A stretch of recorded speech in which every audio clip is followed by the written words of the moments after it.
Our very first match is going to be Instructor M versus Future Beats. Future Beats going random select for this whole tournament. We're going to see how this goes. See how the Hwoarang starts off. Instructor M going with the Jack. And we have seen how Jack has been extremely good in this game with a bunch of different tournament situations, especially in Frosty Faustings. So we shall see how Instructor M goes for it. Yeah, me personally, when I look at Jack, I feel Jack, Kuma, and Panda are three characters that you choose. Everybody's trying to win, but you also get additional mental damage because they're such trolly characters. I feel that, definitely. They absolutely have the ability to be. Very nice punish on the end of that. Instructor M tried to go for the full crouch string, but was a little bit too heavy-handed with it, and Future Beats got the punish. What is this getup that Jack 8 is wearing right now? He looks like he's trying to cosplay That's the custom. as a Street Fighter. Instructor M gets the huge rocket uppercut right there into a ginormous combo. He got my man's at the wall, and he didn't duck the third hit. That means you guaranteed to take the fourth, and you're going through the wall. That looked pretty clean to me. I would agree with that. Oh, get kicked in your gut. That's what you get. Yes, sir. This Peacekeeper Heat Engager. We're going into the Flamingo stage, and then Instructor M wants to go for the Heat Burst, but just bringing the momentum right back into his favor. Oh. We're getting knocked down. It looks like Instructor, yeah, he's just trying to get some space right now. He's like, all right, get off me, bro. I see what you're trying to do. Yeah, Future Beats is missing a couple of back three punishes here. Some long range, -19s and -17s and whatnot, but, you know, random select. Oh my gosh, did you see that sidestep and launch? Yeah, sidestep launch, no punish. Just wanted to let him know. Like, hey, I got these. I'm not going to hit it with you now. I'm just get a great by throwing for sure. you. Yeah, it's a mental damage. Future Beats goes for the wall standing 2 after ducking that big low, but that's not the correct punish for Hwoarang. Immediately starts with the heat smash, just in case Instructor M wanted to go for the heat burst. It pretty much started out this round the same as the last round, just kicking him in his stomach. Like, man, bro, if you don't get off me, oh my lord. It's so silly with the big robot. Ooh, look at Instructor M putting on the plus frames right there, planting the seeds, going into debugger. Yeah, get the Gamma House stance, put him through the wall. No, not quite. I like Jack A hitting him with the Hulk Hogan flex every time. Yeah. Hey, what you gonna do, brother? Let's look at go. him. Look at him. Look at the old man coming back. He's like, all right, all these young whippersnappers. He's got the 1,000-yard stare. Oh, man, if he did the third hit of the air raid, he would have broken the power crush right there, but he didn't, and Future Beats is getting slapped on this wall. Windmill punches. I know you didn't mash on that. I know you did not mash on that. Oh, my God. Look at him. He's been playing this since Tekken 2. Old man doing the old man things with Jack A. Oh, my God. Oh, my goodness. That was egregious. He had no reason to get hit by that. None whatsoever. He knocked him to the other side and just yeeted him to the other side. It's like, all right, awesome. Oh, my goodness. That was nasty. Future Beats going into the random select. He's going for Asuka now. Asuka could be difficult. Like I said, he's doing the random select, and Asuka has great neutral tools, and she has that parry. So I wonder if he's going to be using that a lot here. Yeah, it's going to be really interesting to see. Just as interesting as the fact that Instructor M really only signed up because we talked about Tekken a little bit before the start of the tournament. He was like, you know what? You know what, I should enter tonight. I was like, yeah, why not? Just hit buttons. And he's most definitely hitting buttons right now. Yes, sir. He's doing really good with these rocket uppercuts. They are hitting. That one is launch punishable by Asuka. If you do the forward 2 Tooth Fairy, she will be able to launch that. Let's see if Future Beats picks up on that later on in the set. Yeah. Oh, yeah, we're just going to heat engage right now. Just let it rip. Nice punish on the Shago Hod right there. That down back 1 string is doing Instructor M some work. We could be getting a little bit better punishes on these, but a punish is a punish. Those. Well, exactly. Protect those. And one more time. Kill him for that. Oh, my goodness. No. Coulda, shoulda, woulda. He's letting them know, but he's not finishing his plate. Right. There's a big difference between the two. He's like, exactly. It's this big old plate of rice and beans in front of him, and he just does nothing but eat the salsa. Nah, you know, he got no good punishes off of these huge lows and whatnot. So he's really got to step it up. He's just not hungry for it. He's not hungry for the dub. You got to show me something. Listen, you come into this house, you better finish your plate. You don't let Abuela put a plate of food in front of you and then, you know, not finish it. It's disrespectful. There you go. Nice wall standing 3. That's the launch we want to see. Couple of extra hits in that combo would have done it. We keep it tight, though. We keep it clutch. So it's 1-1 between these two right now. Future Beat's just looking to make the adjustment and keep up. And he's like, all right, I already lost the first game. I need to slow things down. He's throwing the big buttons out. See if I can make this adjustment. But he is not, again, he's getting the hits. He's just not finishing his plate. He's not hungry. He's doing the random select, but, you know, that can be difficult when you don't know the combos of every character. Meanwhile, Instructor M clearly on that study practice. Thank you so much for getting that. He did wall standing 2 instead of wall standing 3 and no launcher. Oh, Instructor M is running the cheeky stuff on him. I think it's pretty much cooked for Future Beats. See, the one thing that I do like about Tekken, Tekken reminds me of another game that I play, Dragon Ball FighterZ. It's very much a momentum-based game. Absolutely. So Future Beats just needs to get a good sequence going and get the momentum back on the side, and he could turn it around. But right now, it's still just neutral game, pressing buttons, and Instructor activating that heat to try to swing the momentum back in his favor. Future Beats is doing pretty good at chopping at the legs here. What an Oki after that 2 throw. I had no idea it had the ability to get picked up on wake up backwards like that. And Instructor M, the student has become the master, question mark? That's another throw that wasn't broken. Oh, that might have been a missed input right there. This right here is where you separate the vets from the casual players is throw breaks. Looks like, Future Beats is going to tie this up right now. Both these players got a game apiece going into the last one. That was nice. That was nice. That was a great comeback right there. Definitely the throws and the lows were great for him. I read a book long ago, far, far away. It's an FGC book called Bodied. And in that, they talk about doing drills called lows and throws. You try and break all the throws, try to catch all the lows of your opponent. And we can see that Future Beats definitely has been doing some of that. It gets a launcher, but no combo after the fact. You know, damage is damage, right? We'll get there. We'll get there all in due time. It's the second week that the game is out. Ooh, got a throw break. Oh, the big counter hit launcher, though. Instructor M is in trouble. Trying to make something happen right here. Still has heat, so he can actually activate the heat engage at some point, and we haven't seen any rage arts this set. No, we haven't. That's something that people tend to forget about, and then they surprise you out of nowhere. Nice. You see, Instructor M keeps throwing those strings and giving Future Beats the opportunity to fix his previous mistakes. And Future Beats is just learning super well. There's no punish off that. He actually had an opportunity to get a huge punish. Don't do it. Hit him with the schoolyard bully. Yup. The schoolgirl bully. Nice. There's a third hit to that Instructor M could be getting sniped by. That was fantastic right there. Fantastic launch on the Shagohod, but unfortunately there is a follow-up right there, the cross chop, so you got to be really careful about that. Another launcher. Do we have it? No, just simple combos. You have rage. Use the rage is what it is for. That throw's gonna connect. Extra 20% damage for that throw, and yeah, waking up backwards gets you hit by that. I don't know if you could even get out of that.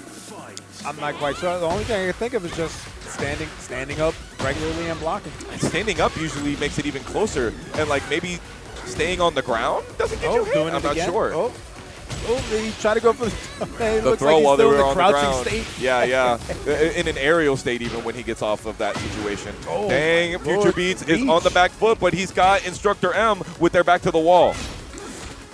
Oh, got the throw. Backbreaker. Nice. They both went for the big old wall standing buttons right there. Oh.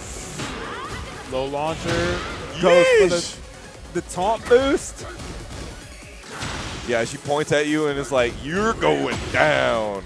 Nice attempt to interrupt right there by Future Beats, but nothing doing. Instructor M is on a tear right now. He's putting in that work.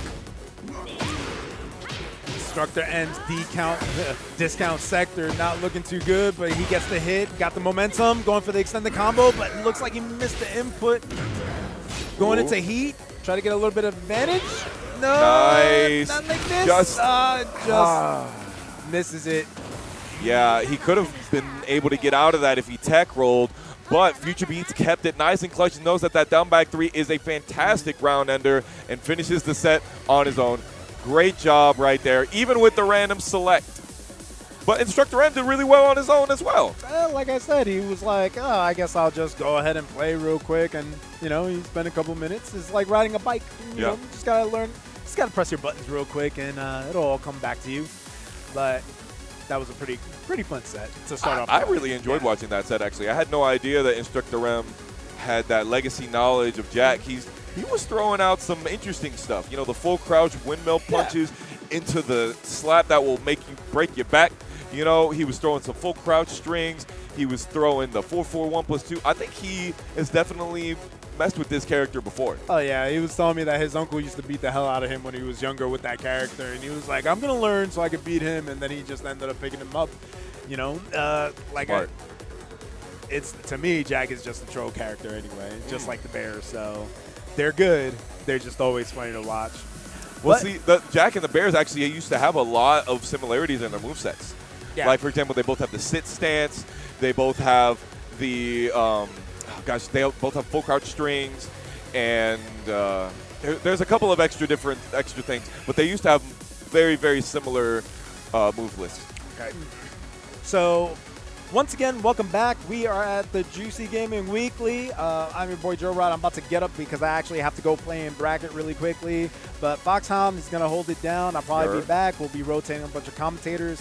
Obviously, if this is the first time you're popping into the channel, please do follow the channel. Keep it up. These guys have been putting in a lot of work. They just came back from 2 major events, including Frosty Faustings.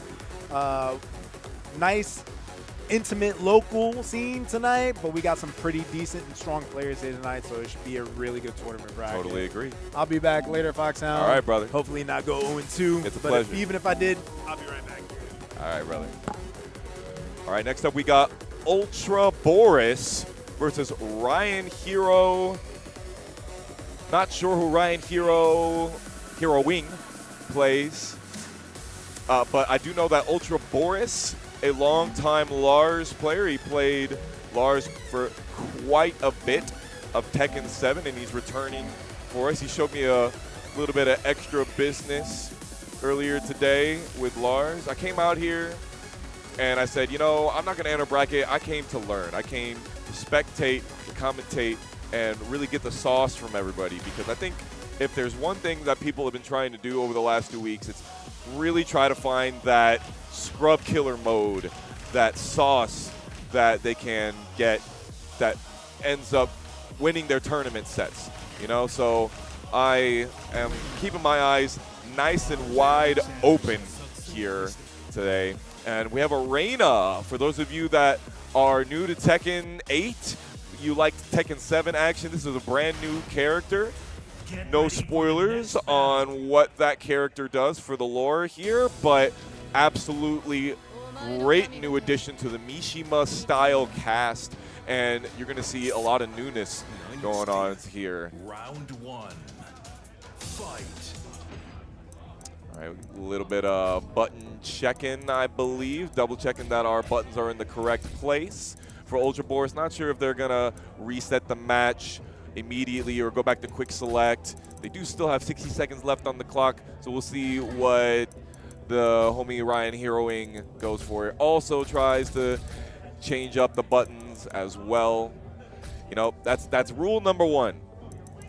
The rule, you start up, triangle button, set your buttons. Rule number 2, make sure to pick the dopest custom. All right, Reyna, costume number 2. He's got the Curious George jacket on. It's cute. I think we're all curious to see the potential of this character long term. We're going to the Rebel hangar. She brings in the throne everywhere she goes. Who helps her bring that? Does she lug it in there herself? Round 1. Fight. All right, Ryan Heroing just going for some long wave dashes here. Ultra Boris immediately starting with the punishes from the flash punish right there. Nice 4-4-1+2 counter hit damage. Doesn't get a wall combo though, but it's definitely putting on the pressure in the corner. A 16-second perfect. Ultra Boris is ready to go for this bracket. Nice punish. Perfect on the power crush. Oh my goodness, got a counter hit launcher there. Sends Ryan Heroing swinging. but down forward 2 gets Ultra Boris over in this corner. Ooh, going into the silent entry business on that string, using the jabs quite a bit, the lows, and finishes off with a nice and solid down forward 1. And Ultra Boris is looking at a quick 3-0 here possibly. What a sick punch parry, but no follow-up guaranteed, unfortunately. There was Ultra Boris going into the heat engager, and Ryan Heroing gets a heat engager right back to try and get their momentum on their side, trying to get the strings checked by Ultra Boris, but he knows exactly when to punish and knows exactly where to bring his snowball back in. 23-second round brings Ultra Boris with a W for the first game.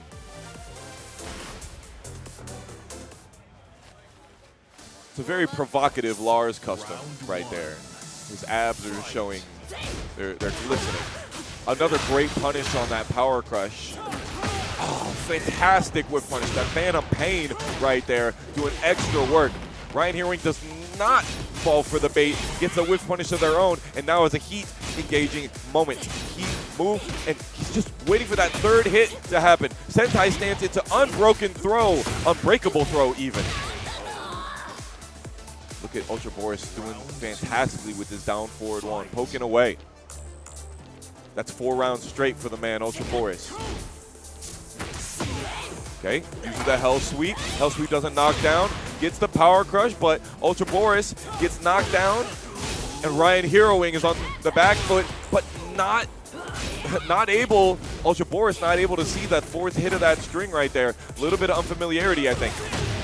Yowza, the G-Clef Cannon, as you know, it is now a heat engager in this move, in this game. There's a big blue jet, that low that comes out of the limited entry stance, new stance to Tekken 8. Great jab float right there, but Ryan Heroing doesn't get the follow-up. Nice launcher into instant tornado, flips him over, flips him down, goes for the grab. Ultra Boris breaks it. Using those flash punches so often is going to get punished by Boris. It's one of the most simple and first known fundamentals of this game. Launch, punish, 1-1-2s when they're getting done by Mishimas. Ultra Boris doing a fantastic combo there to get Ryan Heroing at the wall, and then boom, uses the heat to get that finisher and gets themselves 6 rounds straight. We call that not even a no-round round, but a doo-doo round in the FGC. Shout outs to Poke Chop from the ATL squad. See my man rocking the Snack Box Micro over there.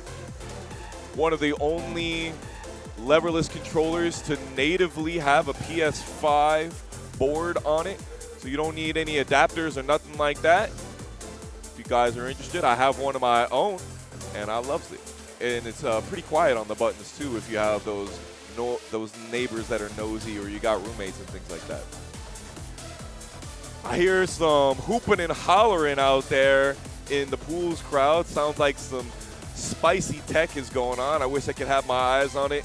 I wish you all could have your eyes on it. We miss all the homies out there that couldn't make it. Just a Spirit, Prophet Nawada, everybody, Daystreet.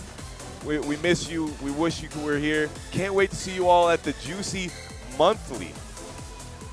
I'm getting a small look at the bracket right here. Sith Punk wins their first match, and they're going to go on to face the #1 seed, Battery.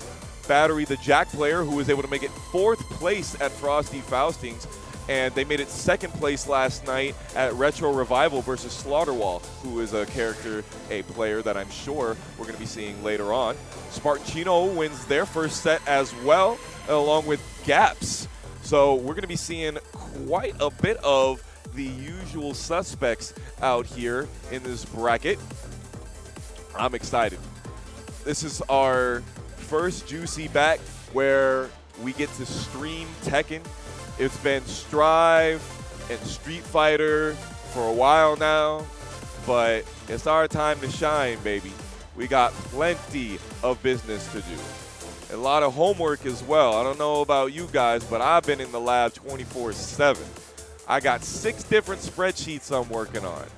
And, you know, on the one hand, you could say, who needs to do all that work, right? Some nerd will do it. I guess I'll be the nerd that does it. Keep an eye on the Juicy Game Night Discord. I'll be posting some of that information in the Juicy Game Night Discord. I believe that there is a command in the chat to be able to access the Juicy Game Night Discord if you're not already a part of the Juicy Game Night Discord. Also, make sure that you follow the stream, follow the YouTube channel as well, because if you miss a stream, you always got the opportunity to check it out on the YouTube channel. Waiting for our next match to come up. Let's talk about some of the other usual suspects that are usual in other games, but maybe not so usual in Tekken. We got John the Argon Roast. Wonder if he plays Azucena. You know, he's got that dark roast, Argon Roast, maybe. I remember back when my first Juicy Game Night of Tekken 7, the very first week, used to be at Oblivion Tap Room. I ended up on stream versus John Argon Roast. He was my first Tekken 7 match ever. And it actually went 2-1, and 2-1 towards Argon Roast's favor, John's favor. He is what I believe we could consider a multi-game champion. He is very flexible in lots of the games. Street Fighter, Strive. He plays Def Jam Fight for New York, for God's sakes. You know, he's got lots of stuff under his belt, lots of knowledge and lots of reactions, and I hope to see him up on the stream and be able to show off his Tekken prowess as well. Got the homie AJ Dark Eyes, photographer extraordinaire, the homies. Let me just get up the chat right here. I wasn't able to see the chat earlier, so if you guys are hooping and hollering and saying what's up, I gotta be able to see it. Gotta be able to chat back with you.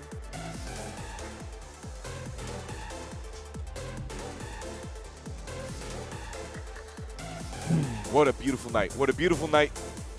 It was a crisp day. I walked outside, not a cloud in the sky. It was beautiful. Beautiful. We turning up. I see you out there, Cantaloupe. I see you. Rose Wolf Hart, hope you're doing good. Avera 21. Let's get some Uni 2. Uni 2 has been popping off, man. I love the look of that game. And man, have you been seeing the stream? If you checked out Tampa Never Sleeps, I believe they stream Uni. Gosh, I wish I could remember the date, the day that it comes on. But they do stream Uni 2 tournament. They had their first Uni 2 tournament last week, and it went off without a hitch. Everything looks great on that game. Netcode looks sparkling. Everybody looks like they're having a fantastic time with it, and I love that for them.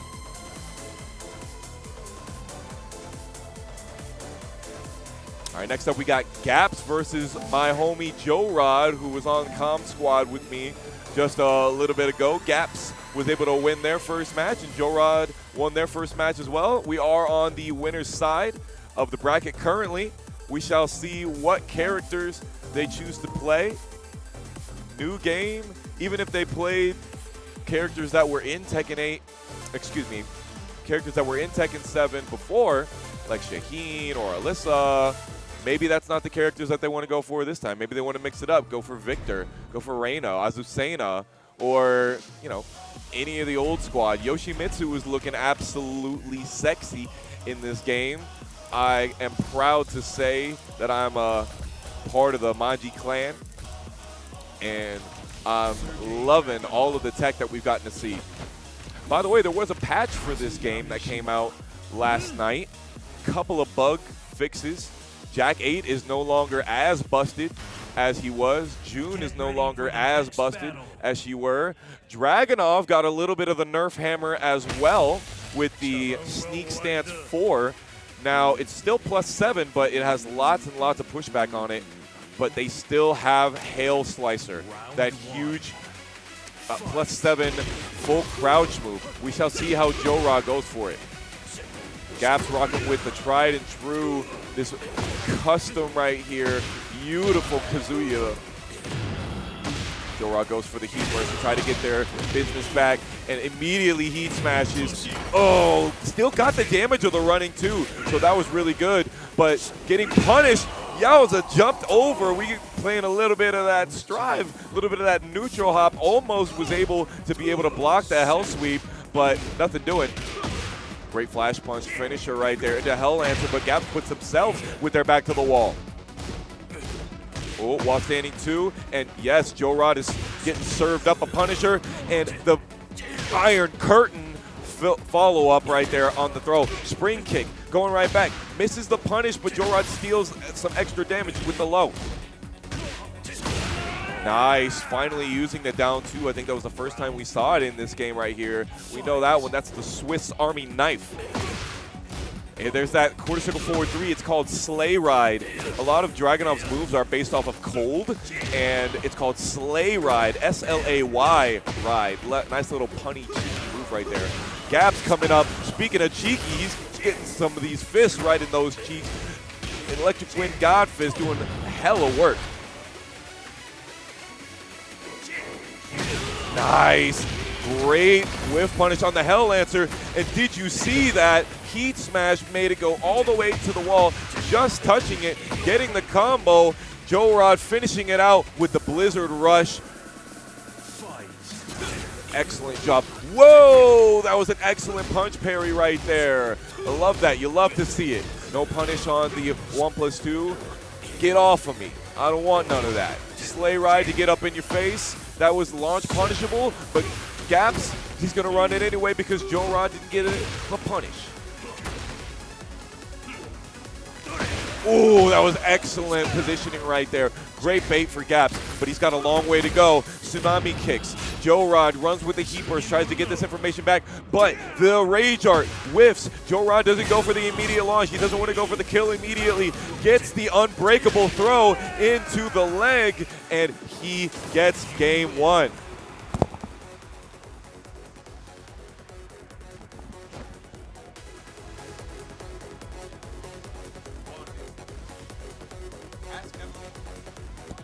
What a great first game right there. Back and forth between Joe Rod and Gaps.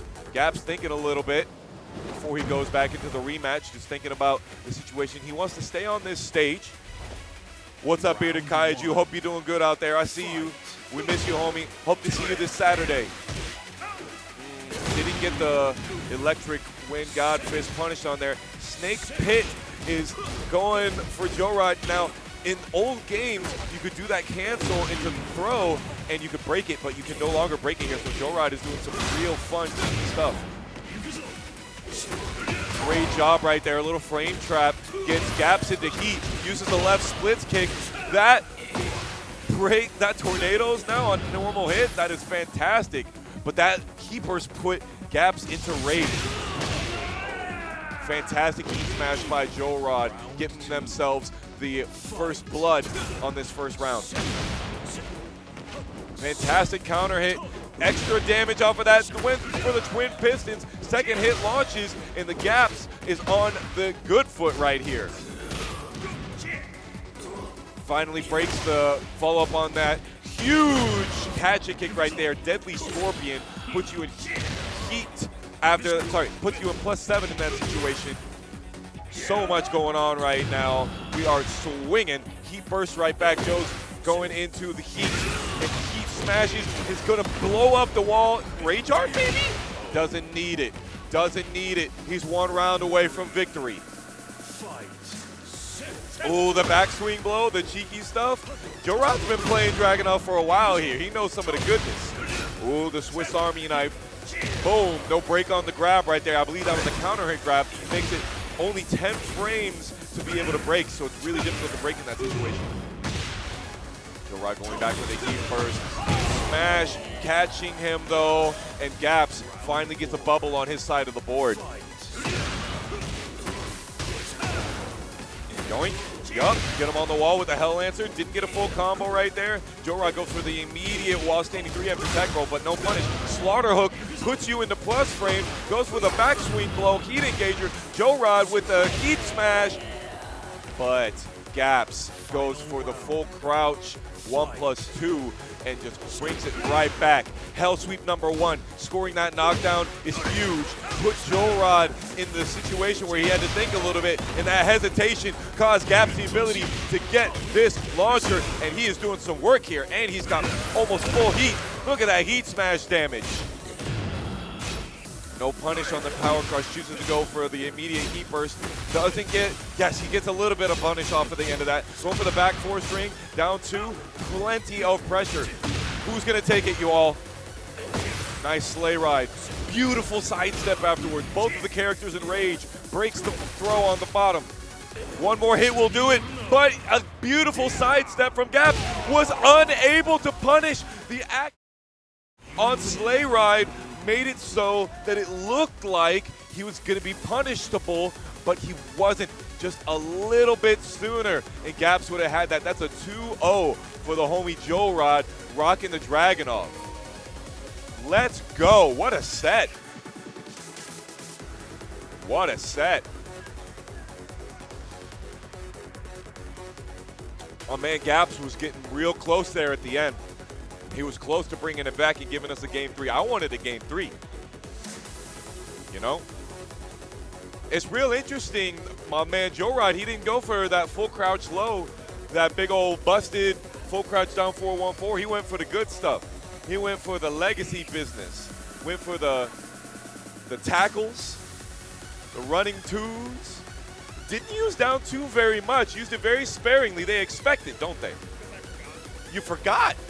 You know, when the move lists are so large, it can be easy to forget. Dragunov actually has one of the smaller move lists in the game. And I was actually talking to one of my casual friends, and he said, you know, it seems like the characters that have the smaller move list, almost all of them, almost all the moves in the move list are super good. And I think with Dragunov, you can definitely say that that is a true statement. Hey, what's up, Justice Spirit? I hope you guys doing good. Foxhound, what's happening Saturday? What's happening Saturday? Juicy Game Night monthly with the $1,000 pot guaranteed right there. You do not want to miss Juicy Game Night monthly this week. I will not be missing it. You absolutely know.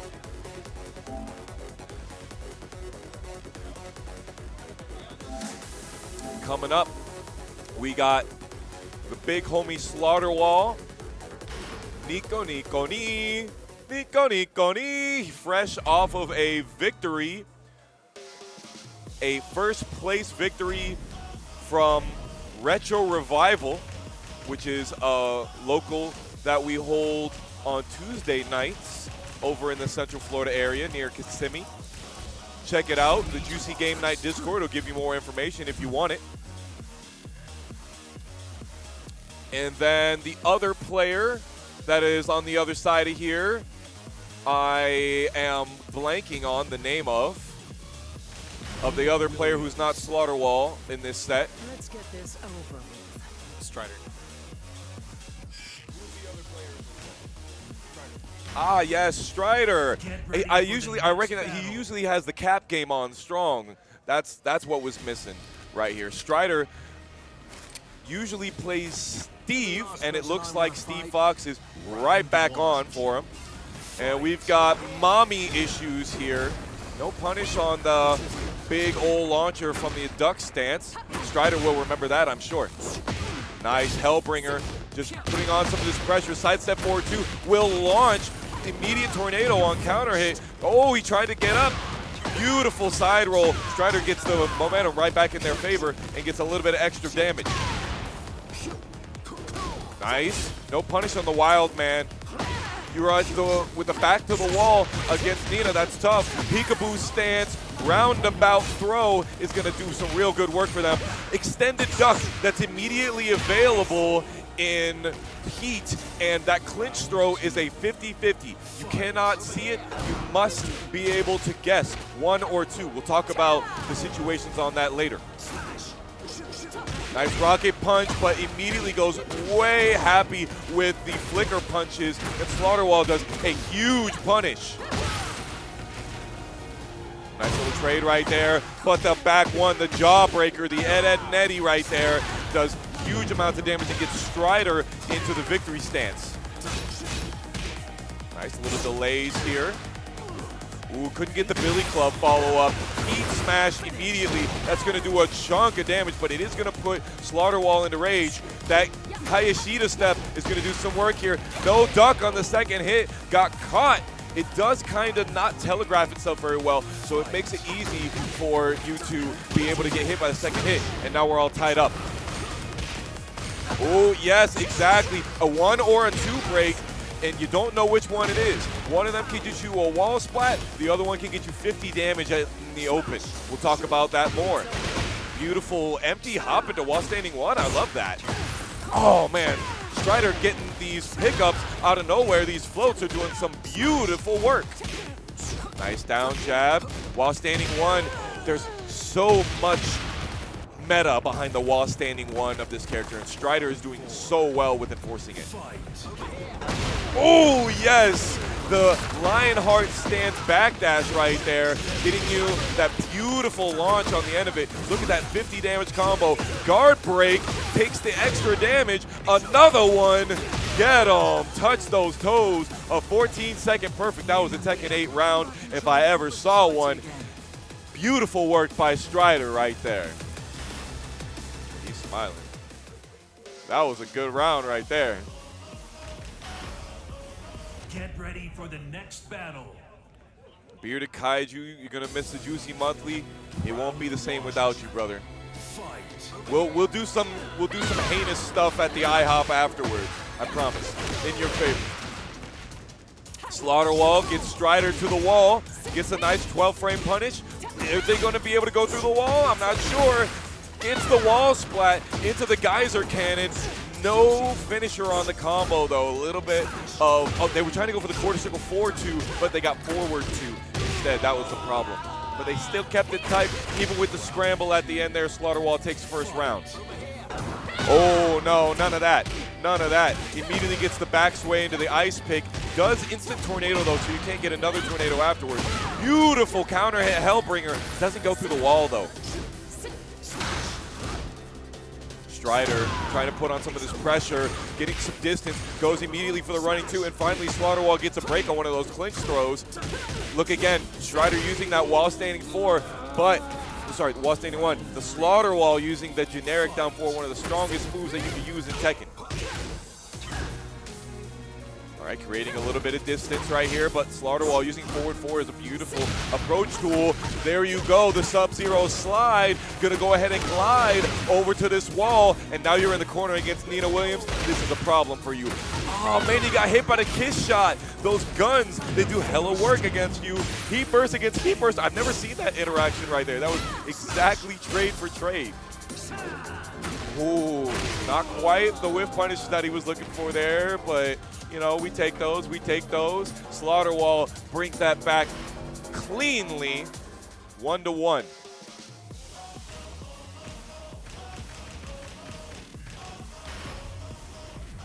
All right, we're going to the celebration battle. on the Seine River. It's a river in France.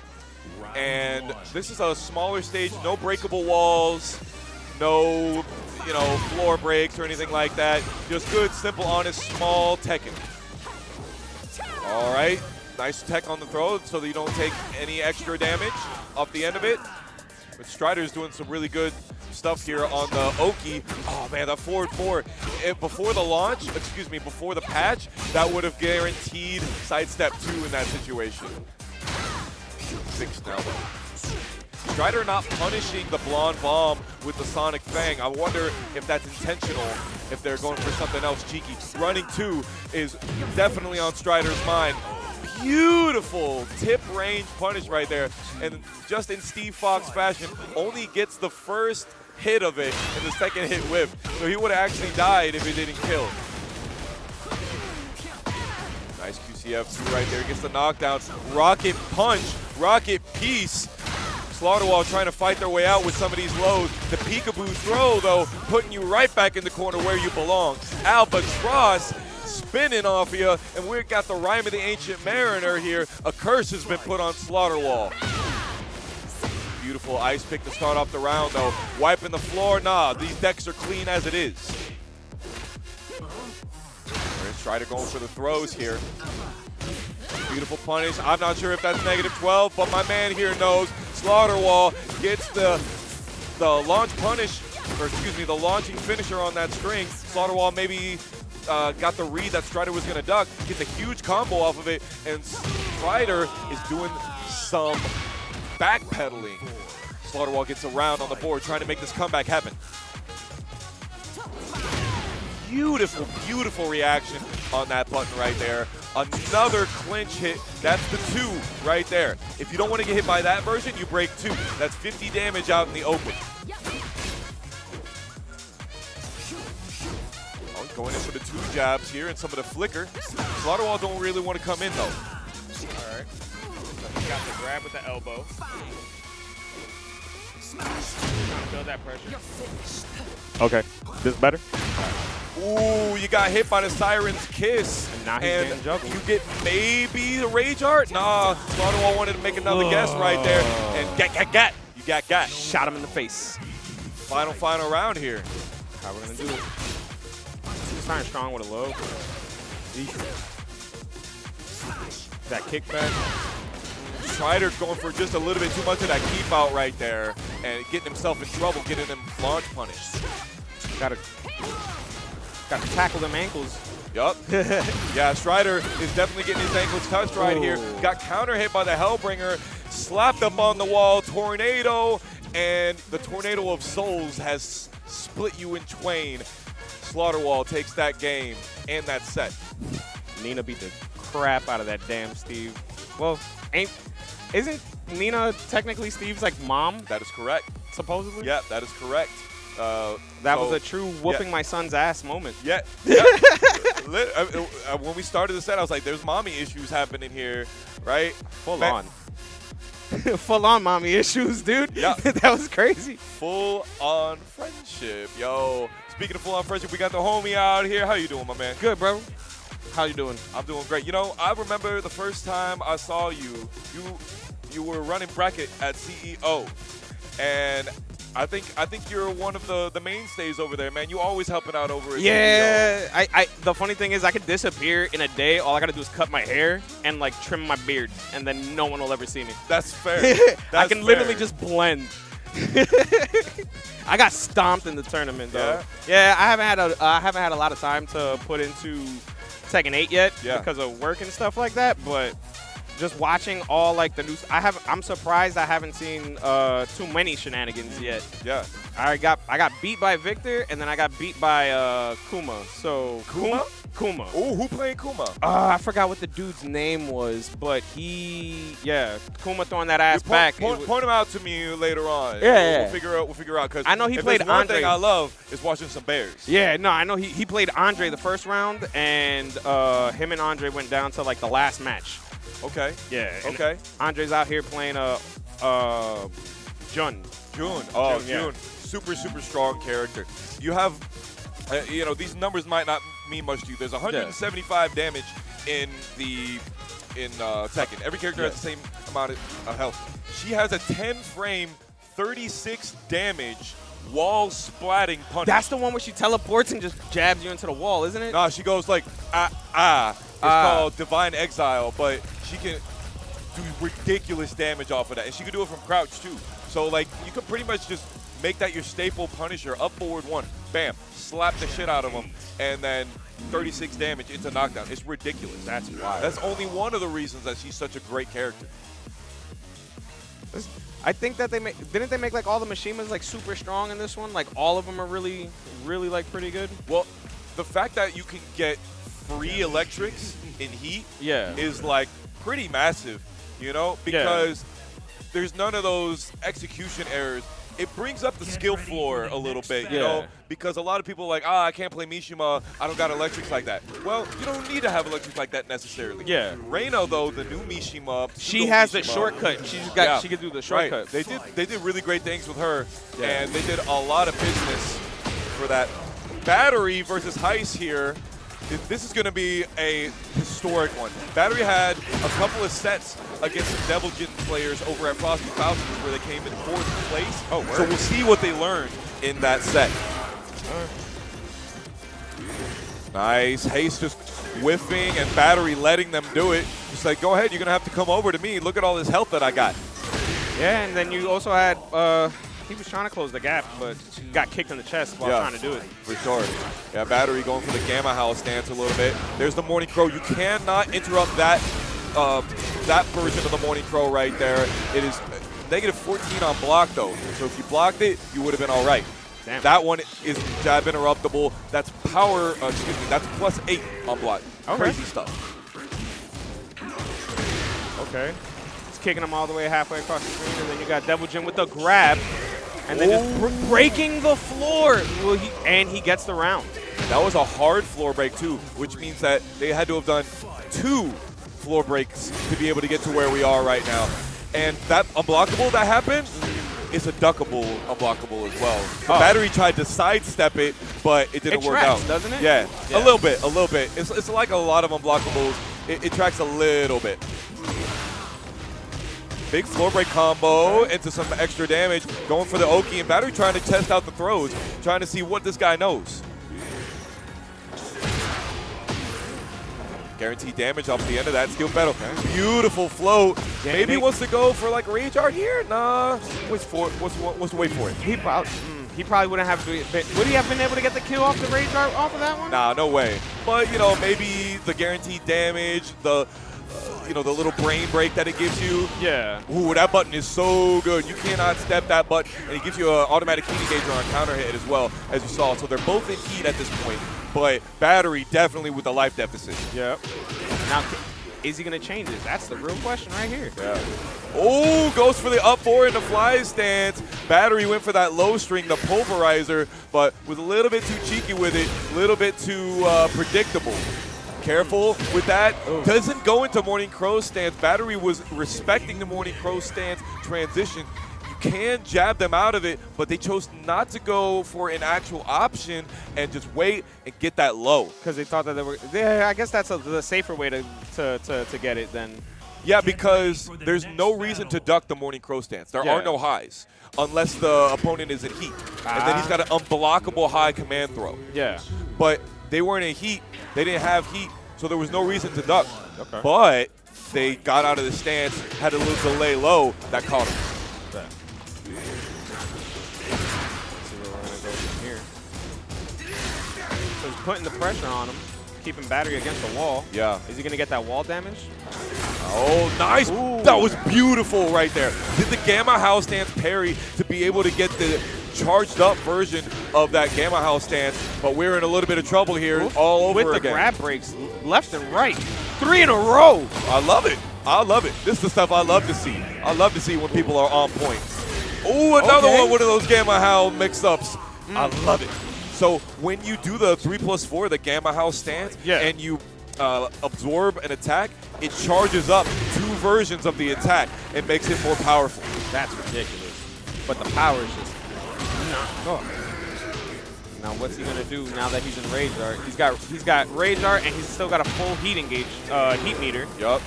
Yep. So he's got a lot of tools at his disposal at the moment. Yeah, Hayes is doing really good at getting this comeback right now. 20% extra damage on here, and he is just breaking all of these throws. Could have gotten a better punish off of the up 4.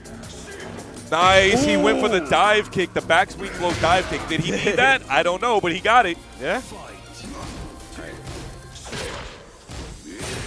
Nice.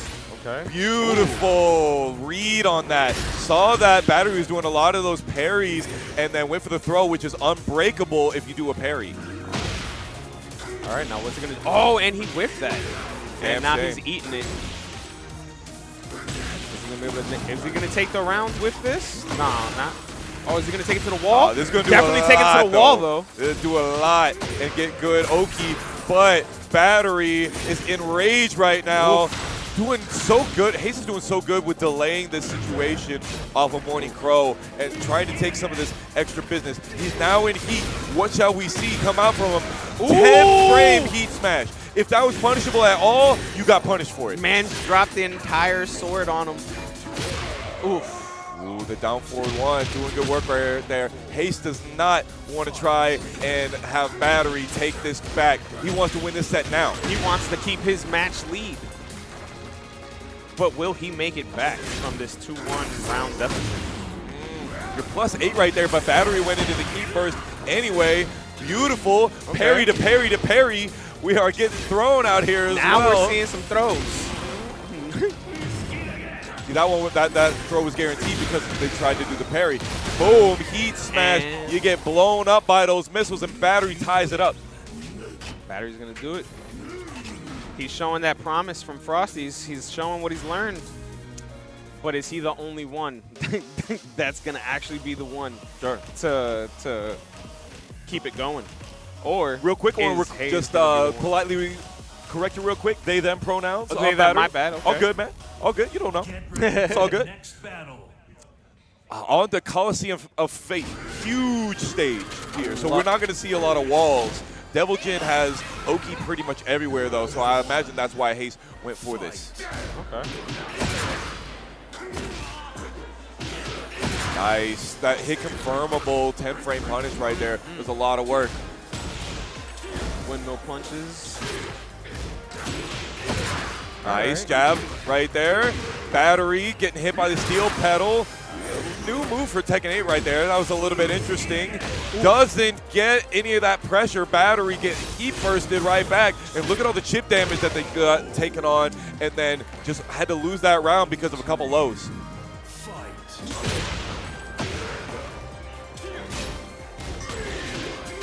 Nice duck and tsunami kicks right there. Haste looks really knowledgeable on this matchup right there. That's a guaranteed crouch throw if you go into the Gambit stance on hit. And look at all of the heat, bro. Oh my God, the amount of damage. It's like almost 50 damage just for the launcher, man. Oh, and he almost had the finishing punch. And look, they still have all that heat. Honestly, Heist, maybe thinking about going in to heat themselves. They can get some of this recoverable health back. They have quite a bit of it. Yep. Yo, I thought we nerfed the hell sweep distance on that. That was ridiculous. Guaranteed Morning Crow 2-2, but tried for another hell sweep, and Battery goes right back, gets the Shago Hod, and ties up the round count. All right. Kind of nerve-wracking at this point when you're on that side of it all. Ooh, we jump it. We're doing some of the cheeky stuff here. Yeah. Yeah, trying to see if Haste wants to press afterwards. He doesn't.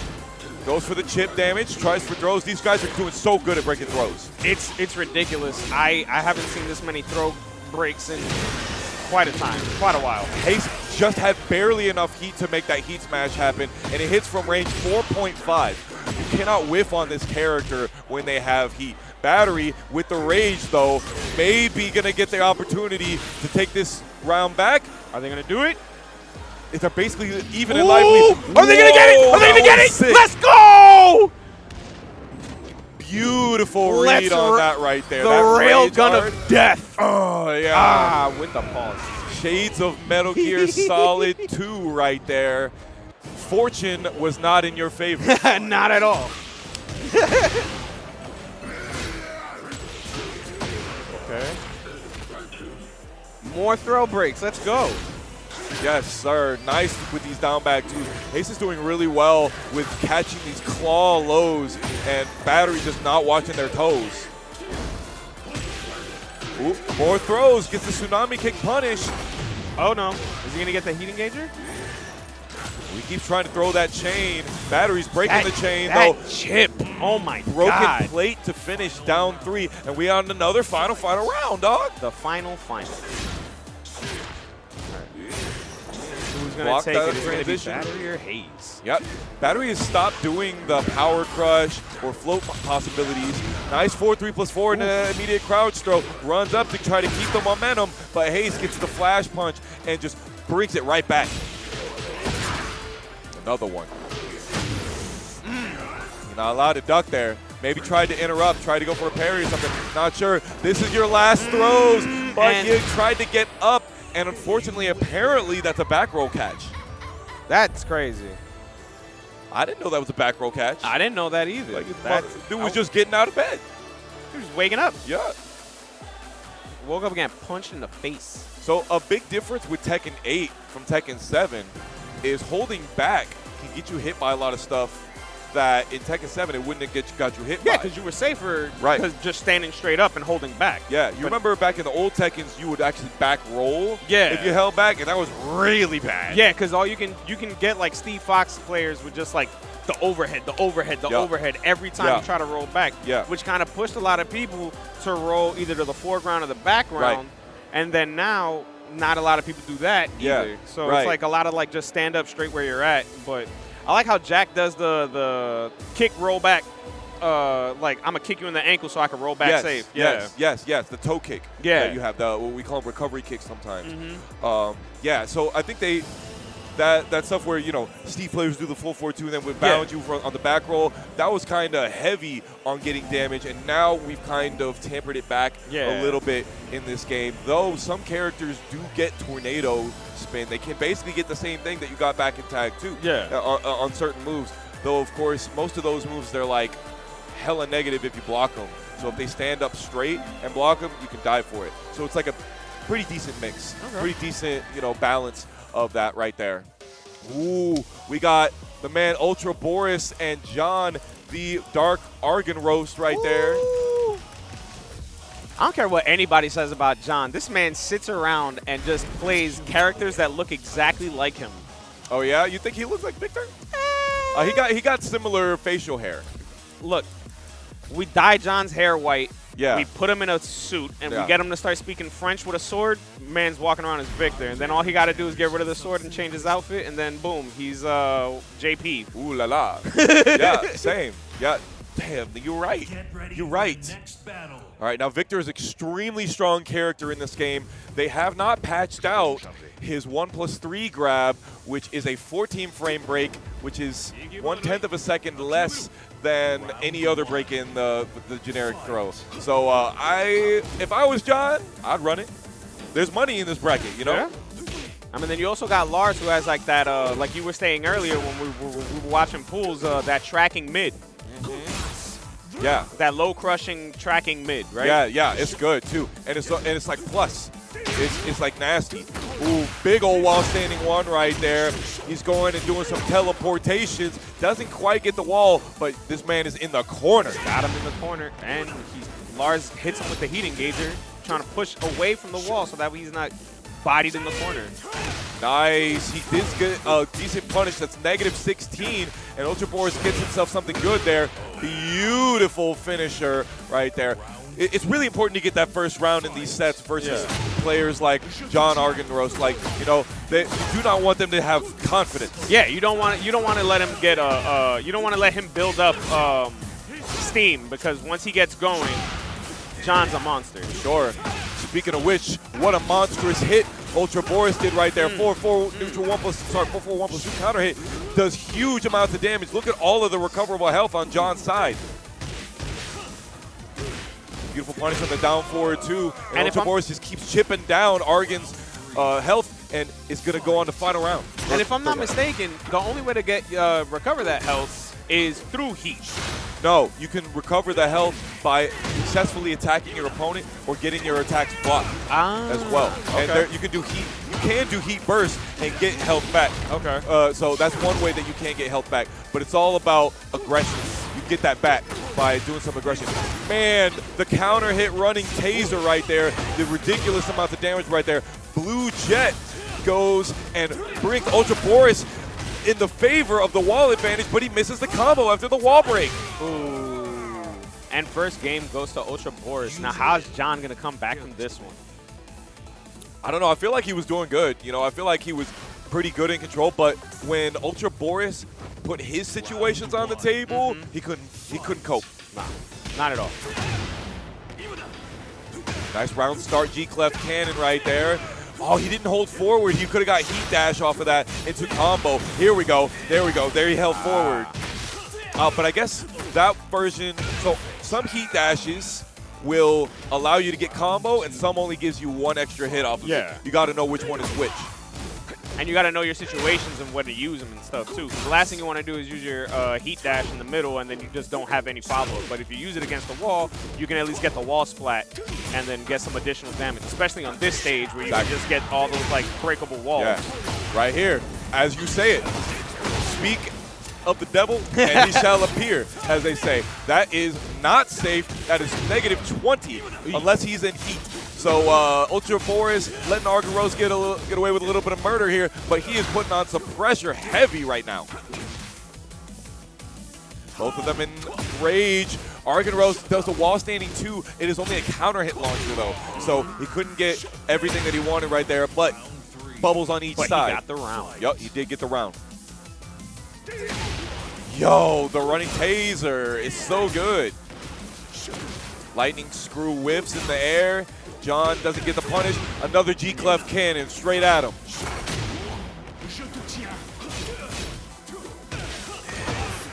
Ooh, another one of those from limited entry. That blue jet right there, that cinematic attack, we see it again. It's doing hella work. All this knockdown, not breaking throws. I think it's time, John. I think it's time to run the 1+3. See if Ultra Boris really got those throw breaks on point. But you got to be in the spacing for it. And Ultra Boris' spacing game is really good right now. He's making sure that he's closing up every possible gap that against Victor, because he's trying to make sure he's not getting shot from halfway across the stage. Yeah, Ultra Boris just running the 1-1-1. He's just running it. There were multiple perfects on Ultra Boris' side in that set.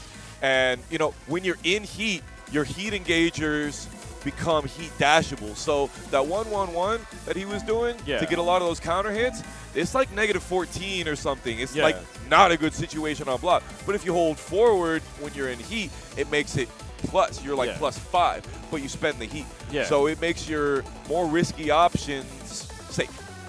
It makes you have to like gamble on do you block it and then deal with that -14, or do you do the dash but then you're out of heat? Yeah. So, but then when you got that lead, the way Ultra Boris did, it's one of those things where it's just like, okay, cool, I can make this work. Yeah. Because he had both the life lead and the game leads. For sure. Big old stacked bracket here tonight. Over 30 people in our Tekken 8 bracket. Just want to take a little look at it for you, give you a little update on some of the things that happened. Pretty crazy that we saw the shoot. I gotta get off. I ain't got no data to be looking at this chat. My phone was like, "You using a lot of data right now, my dude." I got us. I got us, dude. All right. I had it just a second ago. Okay. Juicy game night bracket.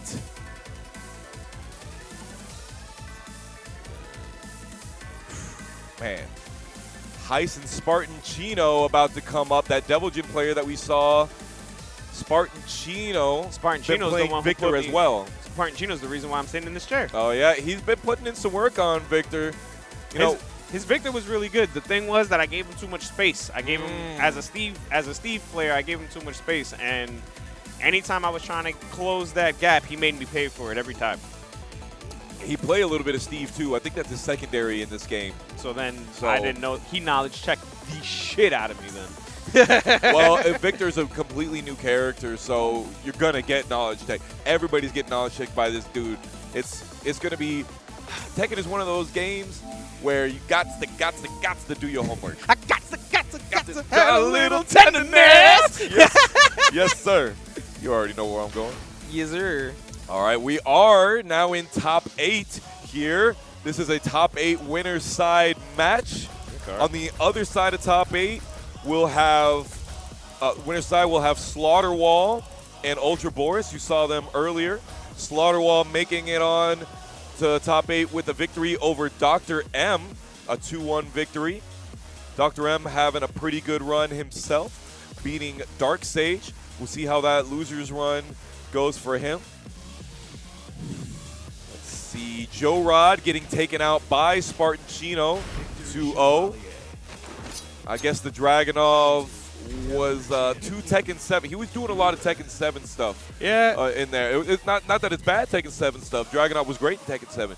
But some of that new stuff is really impressive. Strong. A lot of Dragunov's new tools make him like a bigger threat than what he already was. All right, we got Victor. We're on Azucena's stage here. It does have a balcony break, and then after the balcony break is a floor break. Isn't it a hard floor break too, right? You know, know? I don't know yet, but I bet we about to find out. Let's see. Oh, beautiful shining. 4-4-2. It's going to be difficult for Heist to punish that.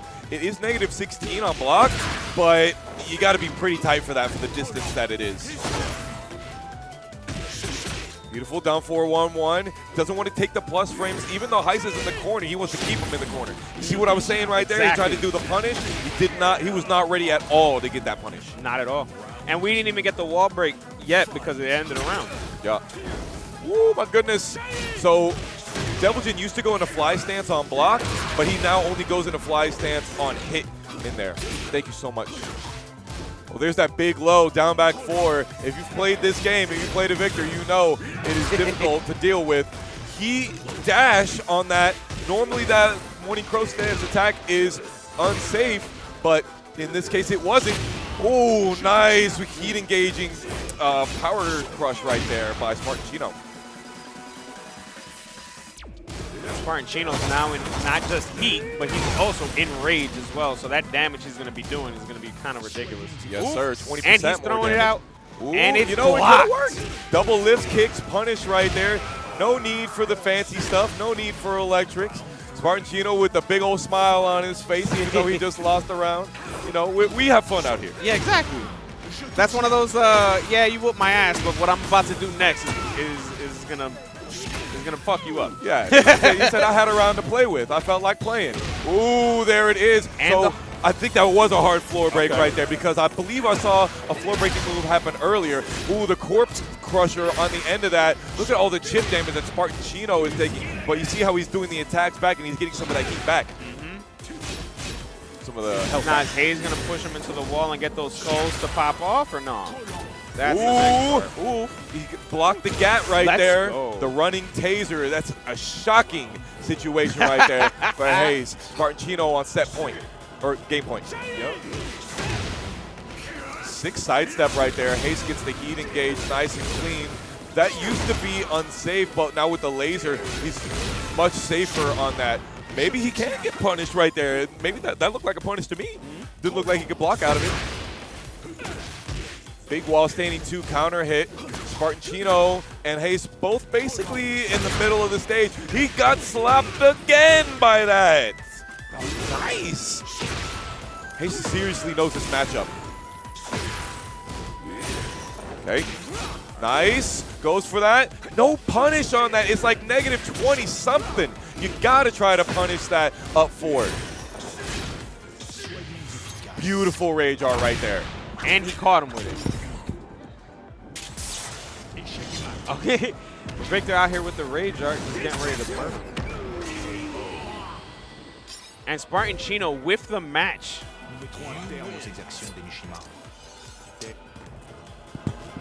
Just a little mid-set coaching here. You know, no big deal. All right. A little mid-set coach. Listen, it wasn't in mid-game, so And it's as long fine, as it wasn't mid-game. right? This isn't, what is it? It's not Smash where we're going to have like 5 minutes. 5-minute coaching session. Yeah. No disrespect. No disrespect. No. Victor doing some work here. Hayes again goes for the no wall stage, but Spartacino immediately getting a beautiful counter hit launch combo right there and doing so well with the spacing, but he keeps throwing that gun. He keeps getting popped for it. I wouldn't do it if I was him. Yeah. I guess they both have moves that can that they can both shoot off from distance because you have Victor with his guns and then you got Devilgen with his lasers. So regardless, it's who can get their long distance move off first. For sure. Yeah. Whoa, cameraman. We got a whiff from Hayes right now. Nice. That was safe because it was in heat, but he spent the last bit of the heat right there to make it safe. Beautiful low right there into some of the extra. He's stabbing your toes. And then those tasing you afterwards. They look like steel-toe boots. You know, you would think that he'd be all right, but he went for the ankle. He went for the ankle. That's why. he got some of that vibranium in there. Big low. It's like +6 that low. It is nasty, and it's very evasive, too. Huge on launch, though. Or, sorry, launch on block. I think Chino's trying to throw the gat at the long range to try to catch Heist trying to catch him, trying to punish. But so far, it's just not working out for him. Chino enraged now, and that could be spelling doom for Hayes. He gets the counter hit throw. Nothing you can do about it. Look at this Oki. And he finishes it with that giant slash. Marchino on the track to get himself a quick victory right here, but Hayes gets the momentum right back in his favor and slams him down with the rising choke slam. Taking him for a flight. Ooh, you got to take it for a ride, all right. Running three, that slash kick, not working out. Chino is in the death throws right now, broken plate, doing a lot of work. And Hayes gets his round. Yup. He needed that. He needed that big time, because this is winner's top 8, and you do not want to make that loser's run in the top 8. There are some sharks down there. Too many. Dang, he gets all of that, bro, off of the heat dash. It's what, like 40% about? The heat, at least. Big hell sweep damage, and he just run up and just get that huge Morning Crow 4 into the lasers. It's so cool, but look at the damage, bro. Ridiculous. But Hayes is out here making it match point. He's trying to get his one. Nice, breaking the chain. That was some tip range stuff right there. I bet you. Crybaby Sophia, he's running it. That's the name of that move right there. Where he goes. It's called Crybaby Sophia. Don't ask me why they name these things that. Heat smash. It's a low. It's got some decent range on it, and it's really good for opening up your opponent at the end of the round. Spartan Chino waits a little bit, gets a mid, and finishes off the set 2-0 versus Hayes. And if he wins, at least I get to say that the guy who won the tournament today took me out. That's my favorite. That's my favorite. You know what? I went to TWT finals, and the dude that put me in the losers, Joe Crush. He won the TWT LCQ. So he's like, I just got knocked out by, the guy that won the tournament. Yeah. Not just a guy, the guy. That guy. Shout outs to Joe Crush. I think he's competing in Tampa Never Sleeps online right now. If you guys are checking out Juicy Game Night, we hope that maybe you also are, if you're online, think about entering Tampa Never Sleeps on Tuesdays. Wednesday, it wasn't available yesterday because we had maintenance yesterday, so we had a rerun. So we're doubling up. Juicy Game Night in Tampa Never Sleeps. Central Florida is taken over. And got to give a lot of love to Tampa Never Sleeps, especially being one of those guys that's been around them since like way back in the day, back when it was like the war on I-4 and Flight, the Boba Shop. Yeah. Plane trade, dude. Shout-outs to Tong. Shout-outs. Shout-outs to Tong for everything done. And now we got the guys playing rock, paper, scissors to see who's left and who's right. Ultra Boris and Slaughterwall coming up. Just real quick on Tampa Never Sleeps, just think about, they could have said, we have Street Fighter 6 on Wednesday already, and we're going to have it on Tuesday. We'll just do it next Tuesday. They said, no, we're going to just do it the next day. We're going to run Street Fighter 6 and Tekken 8. The hottest games that there are right now, the highest Top player 2. base that there are, and they said they're going to run both of them on one night. Both of them. Forget Both about of them it. on the same You couldn't do it. They- These guys are they're the Avengers of the fighting game community. They're basically Nike because they just do it. For sure. Shout outs to all the TOs, the production team. They are the GOATed squad. Juicy Game Night included. We're so happy to be a part of this community. I'm so happy to be back here with everybody in the Tekken scene. 30+ individuals, and I see a lot of new faces, and I'm trying to get friendly today. I'm going to try to get some more friendlies. I need these matchup trainings, especially against these bears. Yeah. Apparently.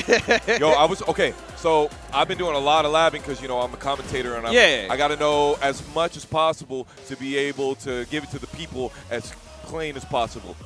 And I was labbing bears. And it didn't take me long to lab the move list because the move list is really not that big for bears. Yeah. But I was like, let me get on ranked for a little bit. I played them for 6 hours, bro. I was like, this is so fun. I'm mauling y'all right now. It is so fun to play bears. Well, the one thing that I think, I don't know if I could be mistaken, but I didn't, the way, where's he at? But the way that the Kuma player took me out, he took me out in great fashion because he used the Rage Art. I was unfamiliar that the Rage Art like OTGs at a certain point. Well, it looked like it OTGs. Yes, I it was does. like on the floor. It does actually. Oh, so it fully Absolutely. just takes you off the floor and just into the Rage Art. Yes, Oh, okay. it can. Yeah. I tried to lay down. Yup. Nice punish right there on the blonde bomb. Ultra Boris is ready for the punish. Slaughterwall getting balcony broken already. Couple of 2 jabs, maybe wants some of this extra wall. He gets it and an extra wall combo, but no shoulder. Got him from wall to wall. That's what he got him. And then we got Nina doing a throw. Ooh, he was trying to go for that big counter hit right there. Ooh, they traded with the Gats right there. Luckily for Ultra Boris, because those guns, they do a chunk. Yeah, if he starts getting off with those guns, it's gonna be crap. Could have gotten a better punish on the G-Clef cannon right there. Ultra Boris is running these lows pretty heavy. Does not break the overhead 1+2 throw. Slaughterwall gets the first round.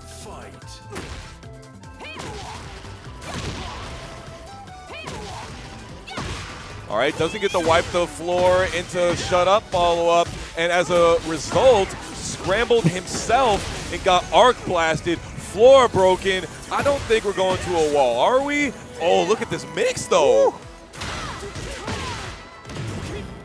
Ooh. Carrying him into the wall, and then the wall damage. Yeah, the wall explosion right with the there. Heat dash. Yup, you get just exploded. That running 3, even though Slaughterwall was sidewalking left. Oh, we're going with the throw. Very nice. Don't try to wake up backwards. Oh, you should have woke up. You know, right there. You can't be staying on the floor versus Nina. Heat smash, run the Gats. Just waited. You saw how he waited right there into the crouch dash? Yep. Just like, what's the information? I think I got this round to play with. He got that data acquisition. He said knowledge check. Nah, I got that. Ultra Boris using a lot of these running 3s to come in and just kind of get the, what would you call that, an approach tool. Yeah. Right? He's not doing the dash block. He wants approach tool usage. Another big counter hit throw right there. And Nina getting those 1+2 throws. They add up.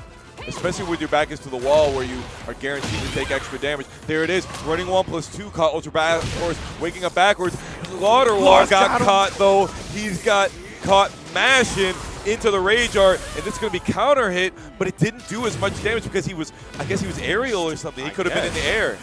I for sure thought he was dead. I for sure thought he was dead too. But Ultra Boris decides that, yeah, he was supposed to be. I just wrote the death warrant a little bit, the death certificate. I signed it a little bit late. I wanted him to think he was safe. Beautiful orbital right there. Nice wall explosion. Doesn't get any tornado off at the end of it though. Just wanted to get a little bit of extra damage. Spider knee. Oh, he's got those chain throws. You saw that little, that little gray flash? Yeah. That means it deletes all of the recoverable health that you could have had. Ooh. So just guaranteeing the damage. Yes.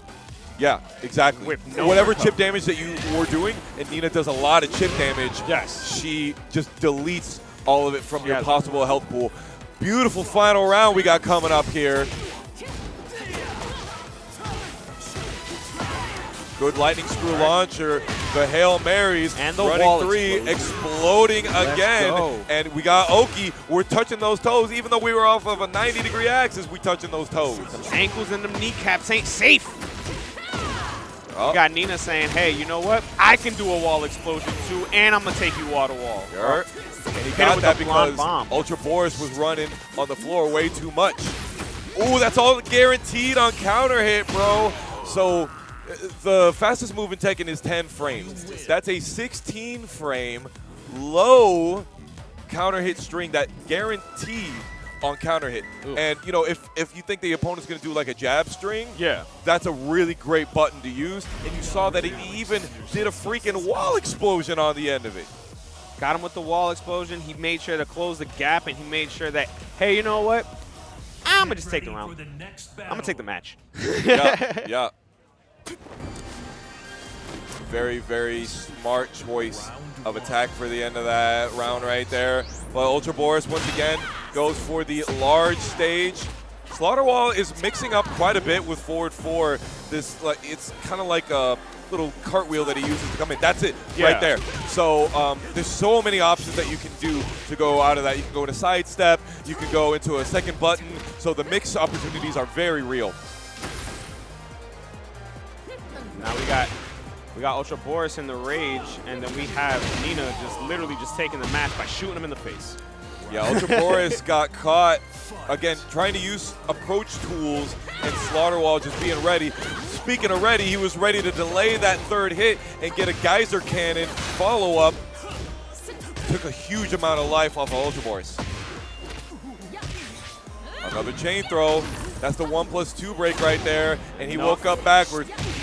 It's not guaranteed in that situation. You could have done like wake up kick, but like you saw he woke up backwards and you thought that was a good idea, but it was not. But then you also had Nina delete all that chip damage that she had caused with that second part of the chain throw. Yeah. Ooh, nice duck and punish right there. Exactly what Ultra Boris needed. But what he really needed to do was finish that combo. Gets the G-Clef Cannon into the heat engager. Goes for the nice safe mid. That gets him some plus frames. But he uses another approach tool. And Slaughterwall was way out of the distance to be able to get hit by that. And making him pay every time that he tries to use those that approach tool. Every time. Look at all of the recoverable possible health for Ultra Boris. He's already in rage. He could have gotten all of that health back and still been in rage. It's crazy that that could happen in Tekken 8. That's ridiculous. Great job by Ultra Boris getting that round back. Certainly needed that momentum back in his favor to get his confidence back. Wiping the floor, and Slaughterwall just cannot seem to get these follow-ups afterwards, though. They are a little bit tight. But you know what else is tight? This awesome lightning screw with that finisher combo. That was sick. Again, he just keeps running in with these buttons, and he's not letting his Tekken movement fundamentals speak for him, and it's spelling defeat. And he's paying the price every time. Yep. Beautiful sidestep for launcher. He does have rage, but unfortunately drops the combo. I see a lot of people do that. They drop their combo, and then the opponent tech rolls, and it's like, oh, heat burst. I'm going to get it right back. And Slaughterwall was ready for it and took that game heavy-handedly. He gave Ultra Boris no chance to get even so much as a match. Basically checked him every time that Lars tried to close the gap, just kept shooting him in the face. And like we saw it in that one match, he took like about 70% of just chip health. Yeah. Where if he would have actually survived, he would have got it all back. Yeah, honestly, I think really what it was is what I was saying earlier, is like Ultra Boris just could not get in on Slaughterwall without pressing a button. Yeah. And Slaughterwall was using the Hayashida step, where he does like back sway and he like twitches and stuff like that. And that's extremely evasive. It's like one of the most evasive types of moves that you can even do in Tekken, because it moves you back and it moves you to the side basically at the same time. So like I played Slaughterwall a lot, and there's a reason that he won Retro Revival last night, because it's difficult to get in on this man. Yeah. What a beautiful evening. What a beautiful match. Where's the bracket at right now? Winner's final is going to be Spartan Chino versus Slaughterwall. I think we might end up playing that match here for you. Let's see if anything else happened in the meanwhile. We have Strider making it all the way to round 5 versus Battery at the moment. And then we got Rusty just waiting. That game is being played right now, so we're not going to see that on stream. And then we got Argon versus Sith Punk being Sith played Punk? off stream right now. Yo, okay, that's my man right here. He's my Chris Matrix, dog. He's the man behind the mask, right? Check this. He loses his first game. No, he won his first game, lost the game to Battery. You lose to a Jack player in Tekken 8, no shame to that, right? And then he beats Raha Blast. That's a sick-ass name. Raha Blast. That's a sick name. Beats Future Beats 44, 2-0. He's rocking the Raven, my man. He's Wesley sniping. Oh, we got a Blade. Yeah. I don't care what anybody says. Raven looks exactly like Blade, with a different fit. He is. He absolutely is. It's just like you can't say that martial law isn't Bruce Lee. or that label alone. Especially in this Exactly. one, especially Exactly. that finishing, the finishing where he hits him. Yeah. Sith Punk is going to have to play Argon, where he's going to have to play John to get into top 8, though, loser side. Big ask, but, you know, I think that Sith Punk's Tekken fundamentals could really get him there. I believe in my man. I believe he can make it to top 8, especially with the losers run that he's having right now. He's got to be feeling pretty good. Just like these guys. These guys had a great winners run as well. Let me see. How many games? Spartan Chino has not lost a single game yet. Nope. No games lost. So he's got to be feeling really good with that victor. Slaughterwall a little bit different, but he's doing really good as well. We shall see. Who you think you got? You saw Spartan Chino play earlier. You saw Slaughterwall. What do you think? I'm hoping. Well, this is the sad part, right? I'm hoping Spartan Chino wins, just so I can say that the guy who won the tournament beat my ass. Yeah. He's the reason why I'm out of tournament. But Slaughterwall's knowledge in this game is just kind of ridiculous. So it's going to be interesting to see how's it going to go. Somewhere. Sure. Going somewhere. And we got We'll two see. people with guns. Is he going to win grand finals? We shall see. It's going to be a 1-3 set here. And they're checking each other very gingerly. But Slaughterwall kind of opening up. Oh, that was perfect. I love that. He did the little sway back and thought he got the punish, but Spartan Chino did a little button, and he wasn't able to get the full punish. Spartan Chino using that big low right there. You got to use it early in the set. Blonde Bomb, not launch punishable right there. He's got to know his 14-frame punish with the character, and that'll get him some victory. Oh, got caught coming in with the gats. Oh, no launch punish. Slaughterwall, you got to finish your food, baby. There you go. There you go. Running up into down 4. There you go. Back 1 into some of the perfumer mix. Goes into full crouch afterwards. Yowza doesn't go for the full Magic 4 combo, which Nina can get, but it is a little bit situational, character specific. And Slaughterwall with the two-round lead. Yeah. Slaughterwall's doing a great job of just controlling the spacing as well as like just making everybody pay with all these combos, his parries.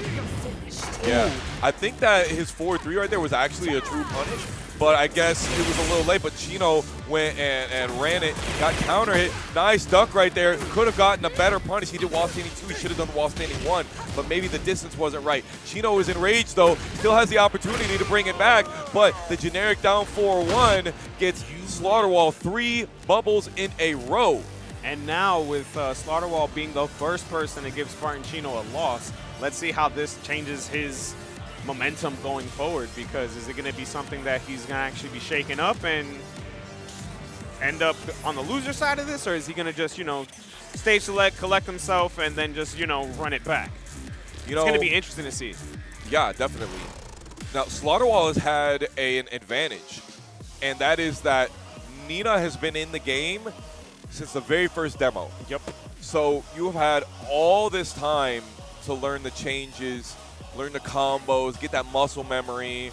See what got removed. That's huge.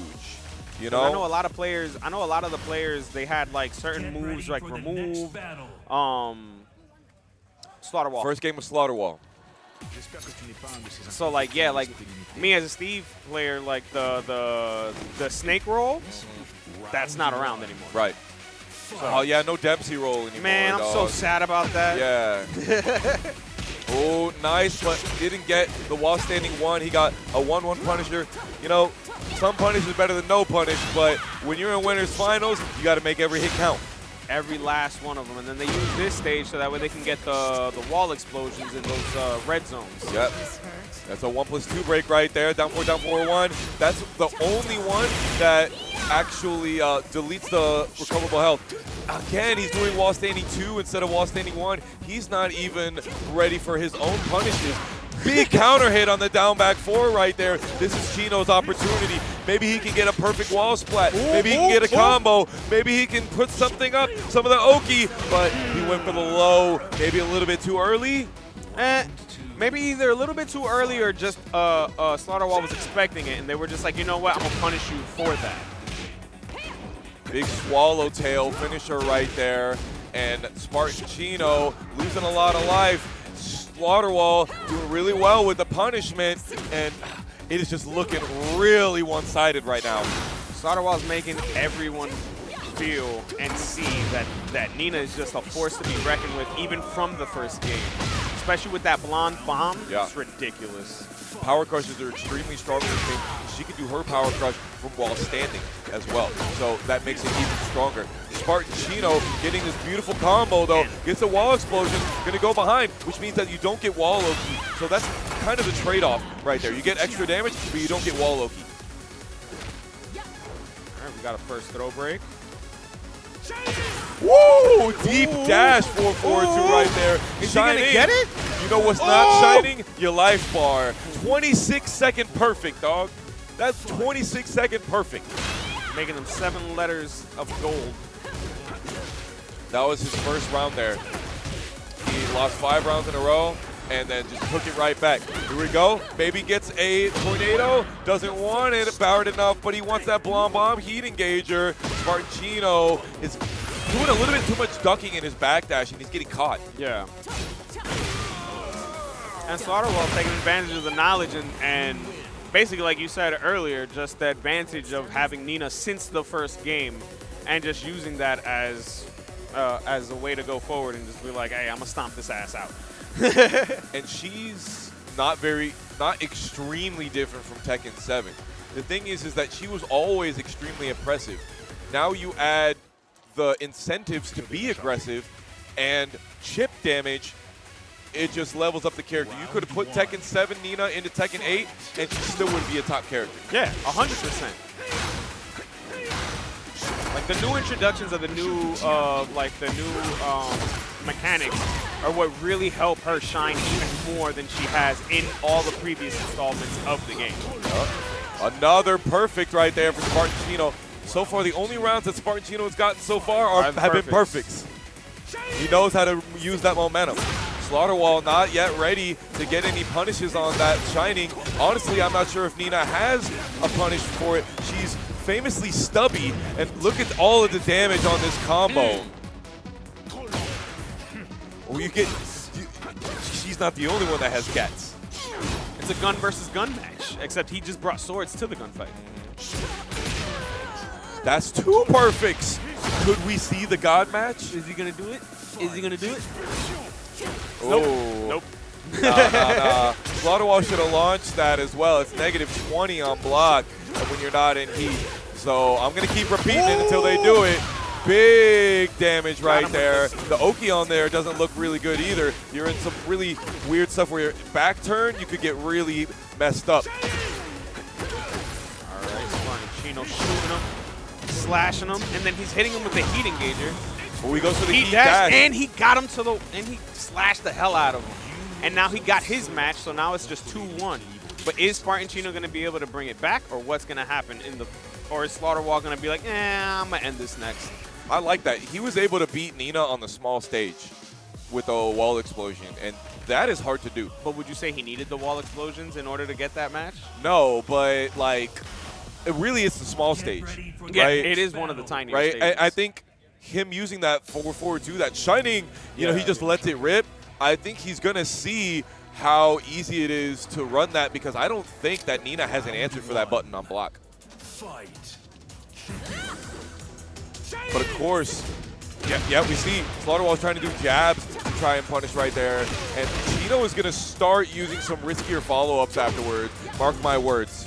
And then you got Slaughterwall keeping Chino in the corner, not wanting to get him out because he wants to get that damage. Oh, Slaughterwall uses a little frame trap there to keep Chino in the corner, but he's having none of it. This is the 1+3 grab. That's the one that I was telling you about earlier. It has a smaller break window. He goes into heat manually, loses a little bit of heat by doing that at that long range, but he gets the heat dash, and ooh la la, that EMP grenade totally explodes that portion of your life bar. Ooh, spider knee into the follow-up. Loses any recoverable health. He didn't have any at that point, but it does a chunk of damage.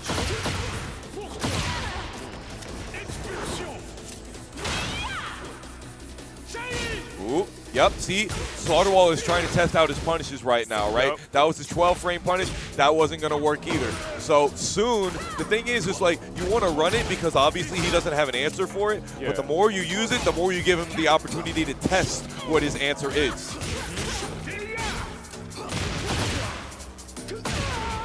Okay, now we got Spartan Chino. Is he going to bring it back? Is he going to make it a 2-2? Is he going to make it a 2-2 winners finals? Ooh, Slaughterwall goes for that big counter hit string to get it started. And Chino, he had a good sidestep, but he was way off axis when he was mashing and got hit by the other hits. And Slaughterwall already got Chino in the corner. Slaughterwall just keeping him there, trying to beat him into next week. Now, how's it going to go? Yep, that 1+2 grab into the wall splat. Does extra damage when you do that. Slaughterwall trying to take their momentum back here, trying to finish this and get into grand finals now, not later. Ooh, beautiful whip punish right there. Slaughterwall was going to try to do the cheeky stuff, run the gats from range 3, but Chino's having none of it. Chino's closing up the gap, the gaps with all that damn Rasengan looking stuff. You're the running taser looking like a Yeah. Rasengan out of nowhere. the no mix-up mix-up. Ooh, that was great. Slaughterwall actually spent their heat smash on that, and he just cannot get these follow-ups. If he would have had that round. Like, and Chino real talk. Chino tying it up. This is ridiculous, and they're laughing. It's great because we're all having fun.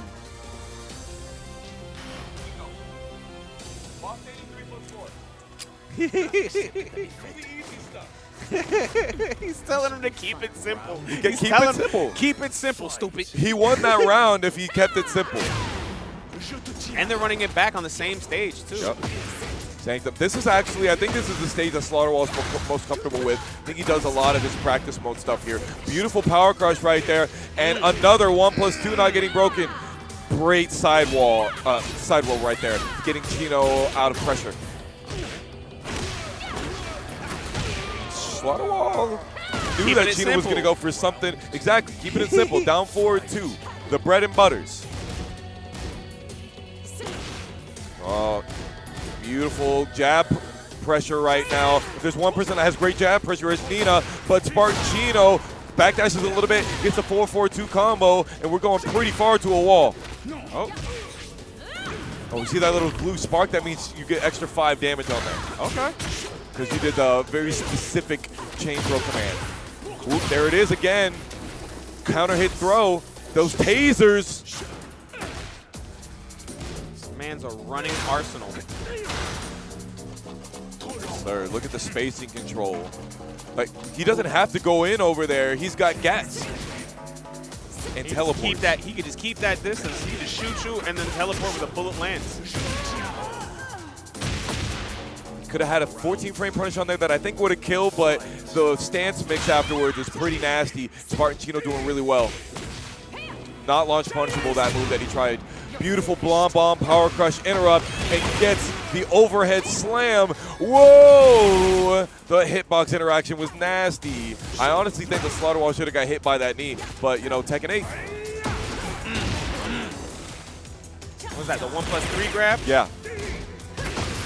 Beautiful Siren's Kiss punish while standing 1. Slaughterwall has got a lot of life left. We do still have Tornado, if I'm not mistaken. Uses the Heat Burst and EMP grenade. Beautiful. Must be 13-frame punishable because he got hit by the wall standing 1. I think he's dead. Got kicked. He did not have enough health to run that Rage Art. Nah, not at all. And that's the funny thing. Even if he would have tried to, even if Nina would have tried to answer with a Rage Art, at that point it's not a matter of when it's Rage Art versus Rage Art. It's not a matter of who's getting like the second hit. It's who hits first. Look at how much Chino just knows that Slaughterwall wants to go for these lows. He's getting so much damage off of the beginning of this round, but this easy wall break right here is getting Slaughterwall some damage of their own. Oh, she's crouched. She's like kind of a evasive state in that situation right there. And she answered that Victor's teleport because at any point in time, if ooh! Oh, We What are are we gonna get? exactly What are we gonna get? correct What are we in gonna get? the same life lead right there. Uses the heat smash, just goes empty into the forward dash, and there's the Sub-Zero slide counter hit, and that's all she wrote. Slaughterwall goes into grand finals on winner's side. So we got Slaughterwall going to grand finals, and then I believe we have Ultra Boris waiting in loser semi. Hold on. Do you see what I see? Do you My see what man, I see? Sith Punk, the Sith Punk in Yeah. loser side top 8. Yes, sir. Not only in loser side top 8, won their first match in loser side top 8, and is now guaranteed a top 5 finish. This is a huge come up for the homie. And now we just got to see Sith Punk go against Hayes, and who's going to take that. So obviously, I don't even have to ask you who's your favorite. You don't have to ask me. The question is, has Hayes done their homework versus the Raven matchup? Because that's what we're going to see.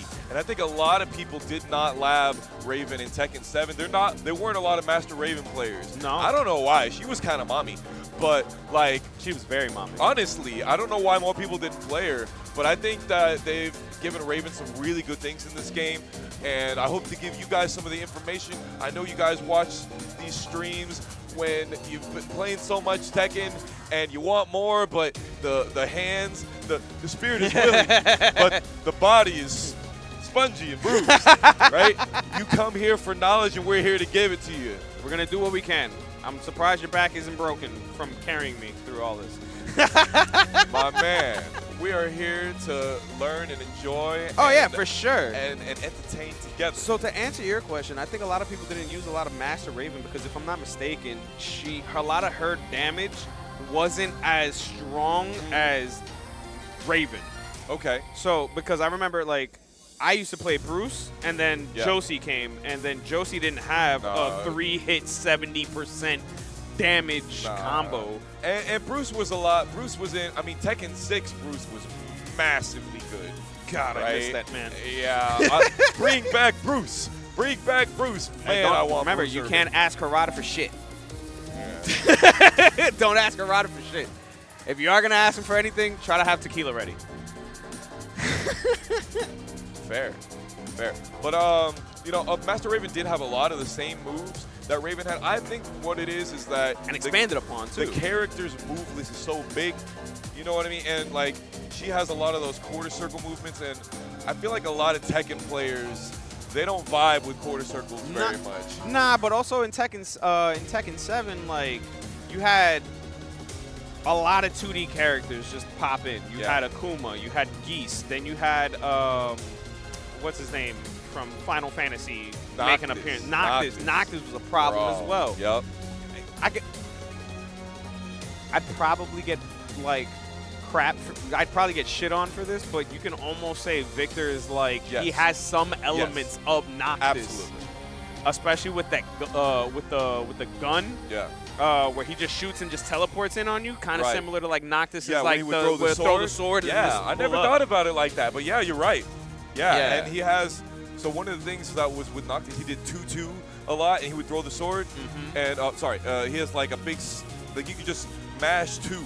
Yeah. And get your combo right. You can do that with Noctis. You can do that with Victor as well. Literally, I was playing one of my homies the first day it dropped at Frosty Faustings, and I was like, I wonder if this works. And wouldn't you know it? And It's even real without nice. being in the special move yeah. thing where Yeah. you gotta like hit like Special that. style. Yeah.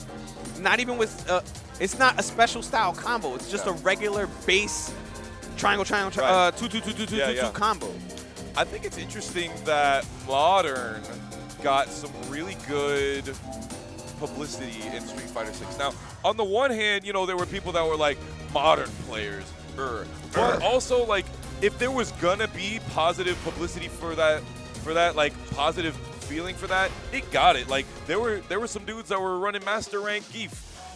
Right? Didn't Jay Wong Jay go Wong went Master all Rank the Geef? way to Master Rank playing Modern Geef, Right? and it was the most amazing thing to watch. And I'm thinking, can you do that in Tekken? Can you do that with special style? See, I don't think it's I don't advertised think so. that way, honestly. Well, because you got to think about it. To do special style, you got to hit the special style button, and then you're just locked in that menu. Yeah. And it's either going to be, you're going to have, your one is going to be for your like air combo, so your air juggle. Okay. Your triangles are going to be like your typical B&Bs.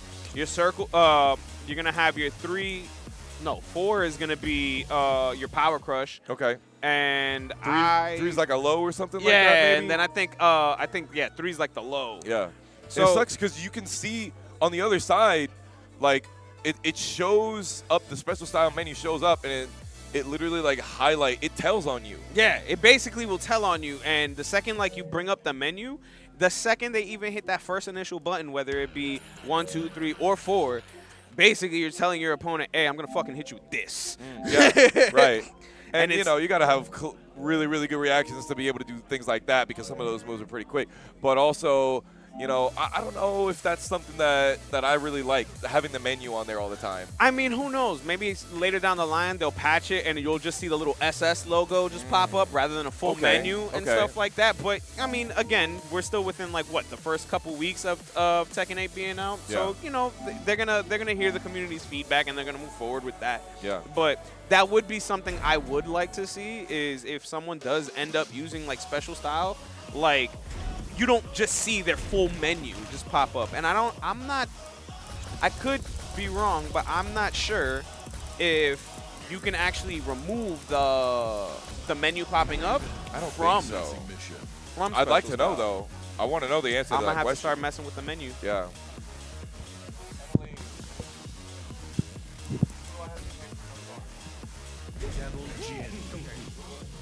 I'll let you.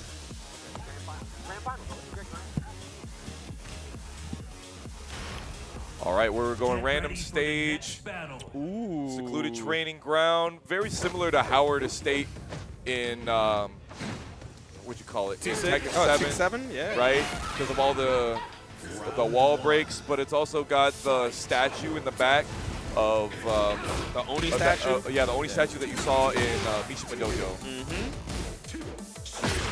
All right, Sithpunk trying for some of the knowledge checks right here, running the down back 2 situation.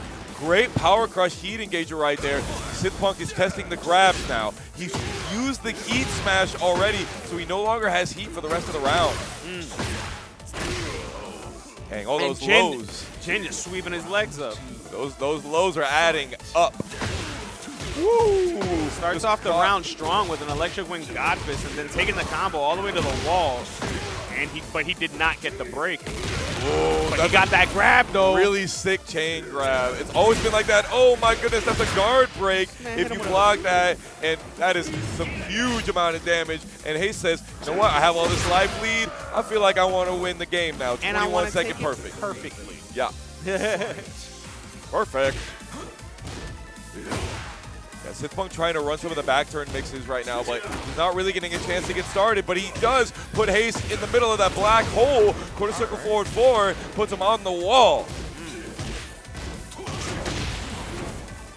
He gets that Shadow Clone Jutsu out there to do some extra damage off the down forward 1. That's what that purple clone does.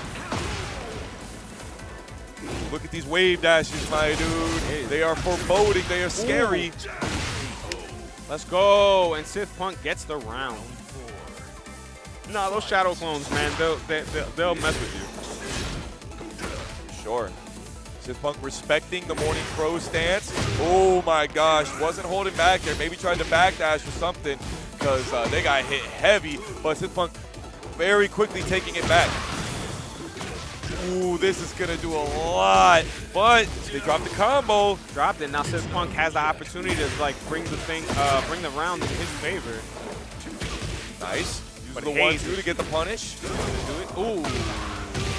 Hayes caught that shadow clone and says, "I know the difference between you and the real life one.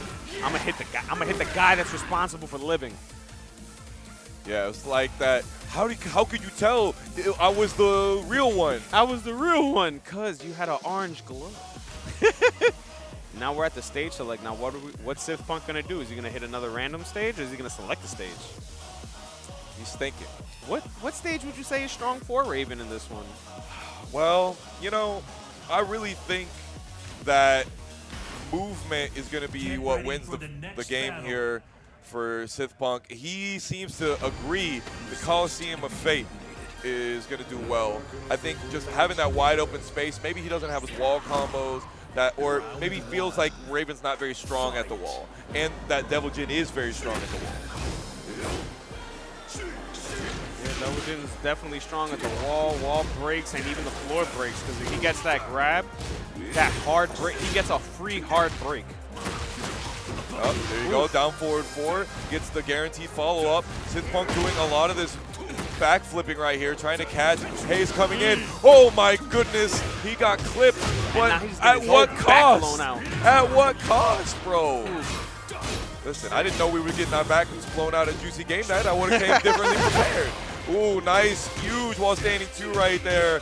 Sorry, down forward 2, big button, and Sith Punk gets his last breath taken away by Hayes. Start off the round with another Chiquin, and we're carrying him all the way. Now what we're going to do is Sith Punk going to have an answer for any of this aggression that that Hayes is putting on him. Yeah, Hayes is doing a really good job at the spacing game right here. But look at all these clones. You got to mix this man. You got to run the knowledge check. He's running it on you. Look at all of that freaking chip that you took just from being in the vicinity of that AoE. That is.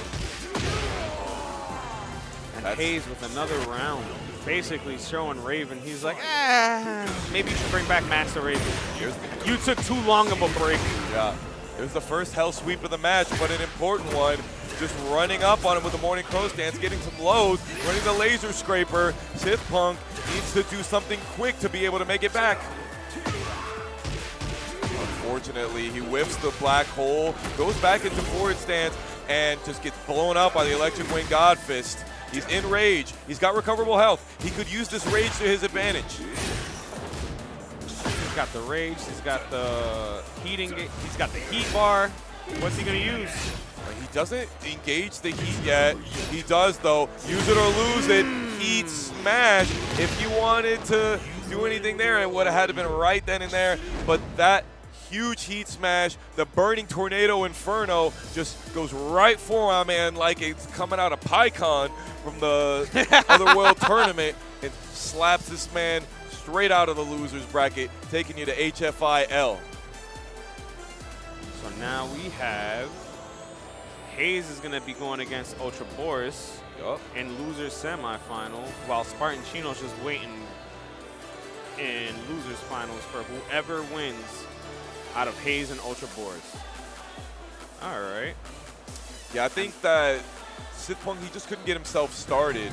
You know, he would go for some of the mix, and then when the mix didn't work, he would get immediately had the tables turned on him. Yep. I'm actually hop off for a little bit, so it's been fun. It's been with you, dog. So I'm gonna go ahead and hand off the mic to Strider. Yeah, and he's gonna come on in.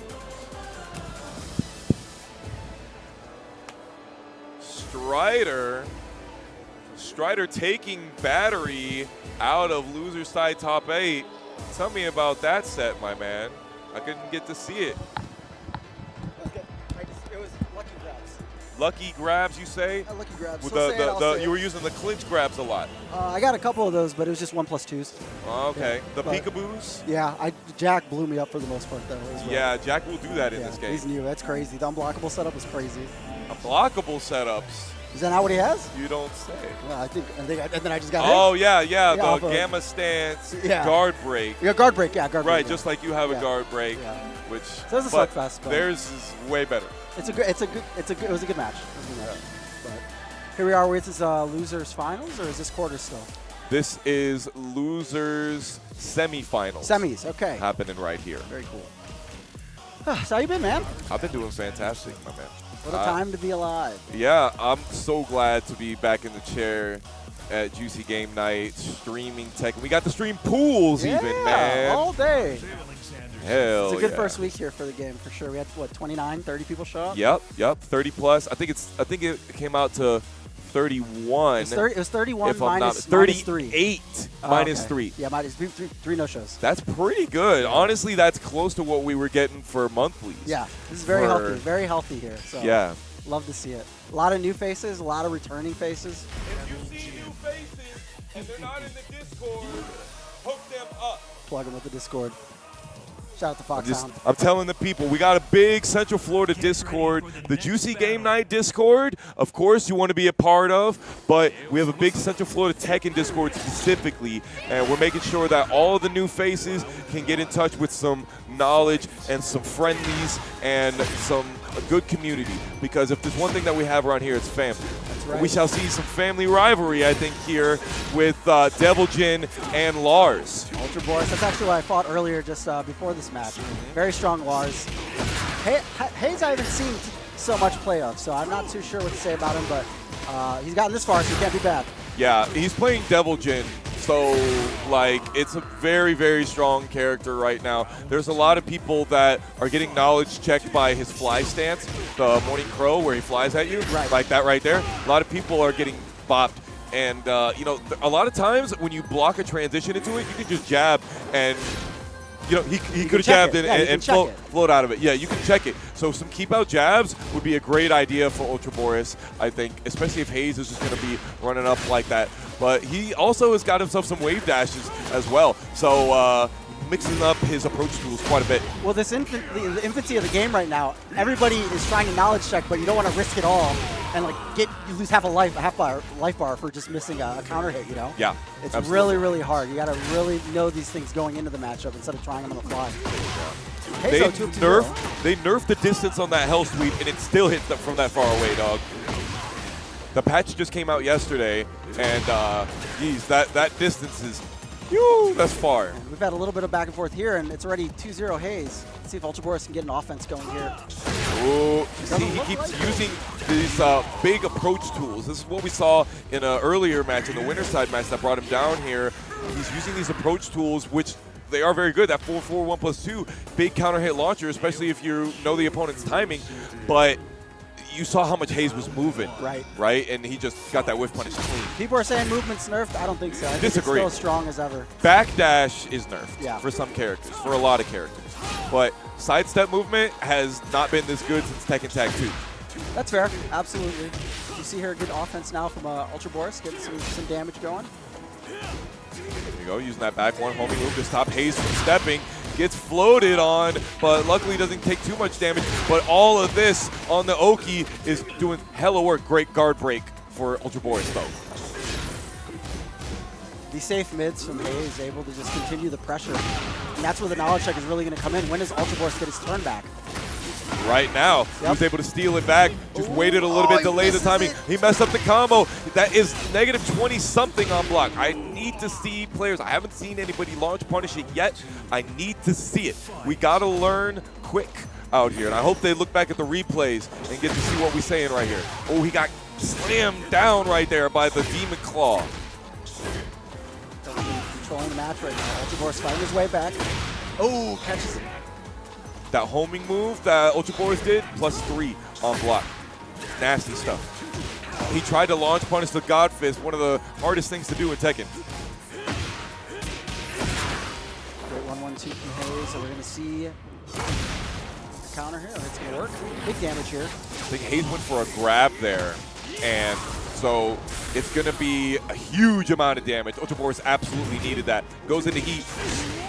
But There's recovery on that. There is, yeah, there's right. recovery on that. Yeah, like if you have Rage Art and you just watch the cinematic, you can just mash Rage Art on the dude and you will get that punish. There's recovery even if you cancel the attack. Both these guys so aggressive. That's such a big change from Tekken 7. It's just everyone's in your face. The pressure's layered. You know, you got to check, make sure you're not overextending too far to get punished. And we see here Ultra Boris taking the second or third round right now. This is a pivotal round for him. He's going to need this to even things up. Absolutely. There we go. A little bit of sidestep at the beginning of the gambit. Oh, man. I don't think he threw that low the whole game so far, but he got plenty of damage on that. Ooh, that extra grounded hit right there. Just a little bit cheeky, even though he didn't get the whole combo. Oh, that's negative 14 on block. He just let it rip. And Hayes going to take it. It looks like here, round 5, final round here. Sir. Pivotal round for both these players. Definitely do not want to be down one game in this situation. He doesn't finish the flash punch, but he gets a cheeky hell sweep combo into another hell sweep. Oh my gosh, you're getting spiked down like a volleyball match. Another launcher. Run it. I wanted it. You know, I wanted all 4 of those things. But could your hubris be your doom? Oh, he catches him anyway. Continues the string. Not He out went yet. for a low. He maybe had it right there. There's a Got to mix-up. deal with the Morning Crow mix-up. And he chooses to go for something nice and easy. Doesn't get floated out. And Hayes takes that first game. You know that thing you said about aggression and how good it is in this game, I think it shows how important turn stealing moves are. Yeah. Right when you said that, he did the lightning screw, the up forward 3. That was his game 1, right? No, that was 2-0. Oh, wow. That was 2-0. That was really fast. Yeah. I literally was like, yo, man, you got another game to play. They're slugging. And They're slugging. It's damage nonstop. It was so fast. So, you know, we're talking about this, the turn stealing. I don't know. I'm just in the moment. You know, I'm just in it. I was like, you got another game. I was like, I guess you don't. The turn stealing is such an interesting thing to me, in Tekken specifically, because coming from Street Fighter, right? Frames are very much a thing. You know, you determine how you punish based on your frames. In this game, as long as you're not completely negative on block, if you have a crush move, it kind of circumvents the negative frames that you have to deal with. You can kind of bypass that if you can anticipate what your opponent's going to do. That's an extra layer in Tekken that I don't see in any other fighting game, really. That's fair. Yeah, you think about it, you have something. The RPS is extremely deep. Yeah, especially with turn stealing. You'll do something, say like -8. Yeah. There's an arbitrary rate, -8. Yeah. But you follow up with a low. It doesn't matter if you're -8. If you have a low crush, you can As still long beat it. as, you know, there's a lot of math involved with this stuff. There right? is, There's but a lot of but math involved. You with see it. some funky stuff happen that you're like, I should have been able to punish that. Yeah. And you don't always have that option available to you. And I think that's a big part of the knowledge check that people are going to be going through as they learn the game and learn what their characters are capable of. So you're coming from Street Fighter, and how much of a Street Fighter player were you in there? Were you an 09er? We No, came up from Street Fighter 4. So I was How long have you been playing Street Fighter? FGC, Tekken 4, Tekken 5, Tekken 6. Wow. Street Fighter 4 into Marvel vs. Capcom into Tekken 7, back to Street Fighter 6. Okay. And now we're at Tekken 8. So did you feel that the competitive Tekken prepared you for any other game, or that any other game prepared you and gave you with skills punishing? With punishing. Movement in any competitive game that I think of, movement is so important. You know, and especially in Tekken, right? We have special levers for arcade sticks to help with movement. Yeah. That's how much of an importance it is in this game. Yeah. And so just having the option of punishing things rather than having to eat mix-ups on block is so important to being successful in this game. If you can make people miss, you're going to get infinitely more rewards than just punishing things or reacting to things on block. And in this game, I think it does it more because you have that 3D space. Right, so you don't have to just sit there and backdash. You can sidestep, and everybody has a weak sidestep to them. So that's another layer of knowledge check that you need to know when you approach a character. Yeah, you don't have that in 2D fighters. 2D fighters, you just got to know what they're doing unsafe, and you got to hope that your normals are reaching and they're correctly spaced. And a lot of 2D fighters backdashes are unsafe. Yeah. Yeah, you do a backdash and you're vulnerable. You get blown up, counter hit. Yeah, counter hit for moving. Yeah. So like, I always thought that was weird. I was like, but I didn't actually hit you. How could it be a counter if I wasn't smashing? Yeah. Or they'll give them weird properties where it's like you're throw invincible on a backdash. Okay, right? yeah. You can still get like normal damage or something like that. But here we are. It looks like we got Spartan Chino rather, playing Hayes again. He's playing Victor. Yep, playing Victor. And this is losers final. It's going to be a first to 3 set. Don't quote me. That's a special mid, that big stomp right there. So you can block it standing. You can block it low. Block it anyway. It's meant to catch you on the ground. Okay. Like for staying on the ground. Like there's certain Okies that you'll want to stay on the ground, and he's like no. But Chino using a big running taser approach tool to keep Hayes in check. Goes into heat, and Hayes is just running these hell sweeps. Yeah. The pressure from that. It's like, you're going to get a couple lows on the way in, but you don't want to commit to blocking low and then hit by mid, lose 40%. There's that big turn stealing move that we were talking about earlier, that up 4 into fly stance. I would say that's Devil Jin's probably best turn stealing move, even though now he has a backswing low dive kick. Great. Big damage. Chino at 60%. One combo here. Ooh, Hayes is ducking the second hit of the Crybaby Sophia string. Big counter hit down back 4. Gets a launcher. Maybe not a wall, What a but we are carry. pretty far over there, though. Coast to coast almost. So we're going all the way to SoCal. Ooh, that big Demon Paw. I think that's the first time I've seen Hayes use Demon Paw this evening. 4-4-2 gets sidestepped to the right, and Chino getting heat engaged on, and maybe going through a wall. Sidewall saves lives. Classic from Tekken 7. Let's see what he has here. Great block, though, from Hayes on the low. Able to get the punish and taking round 2. Yeah, that tsunami kick punisher right there puts Hayes pretty plus, and he's got 2 rounds on his side.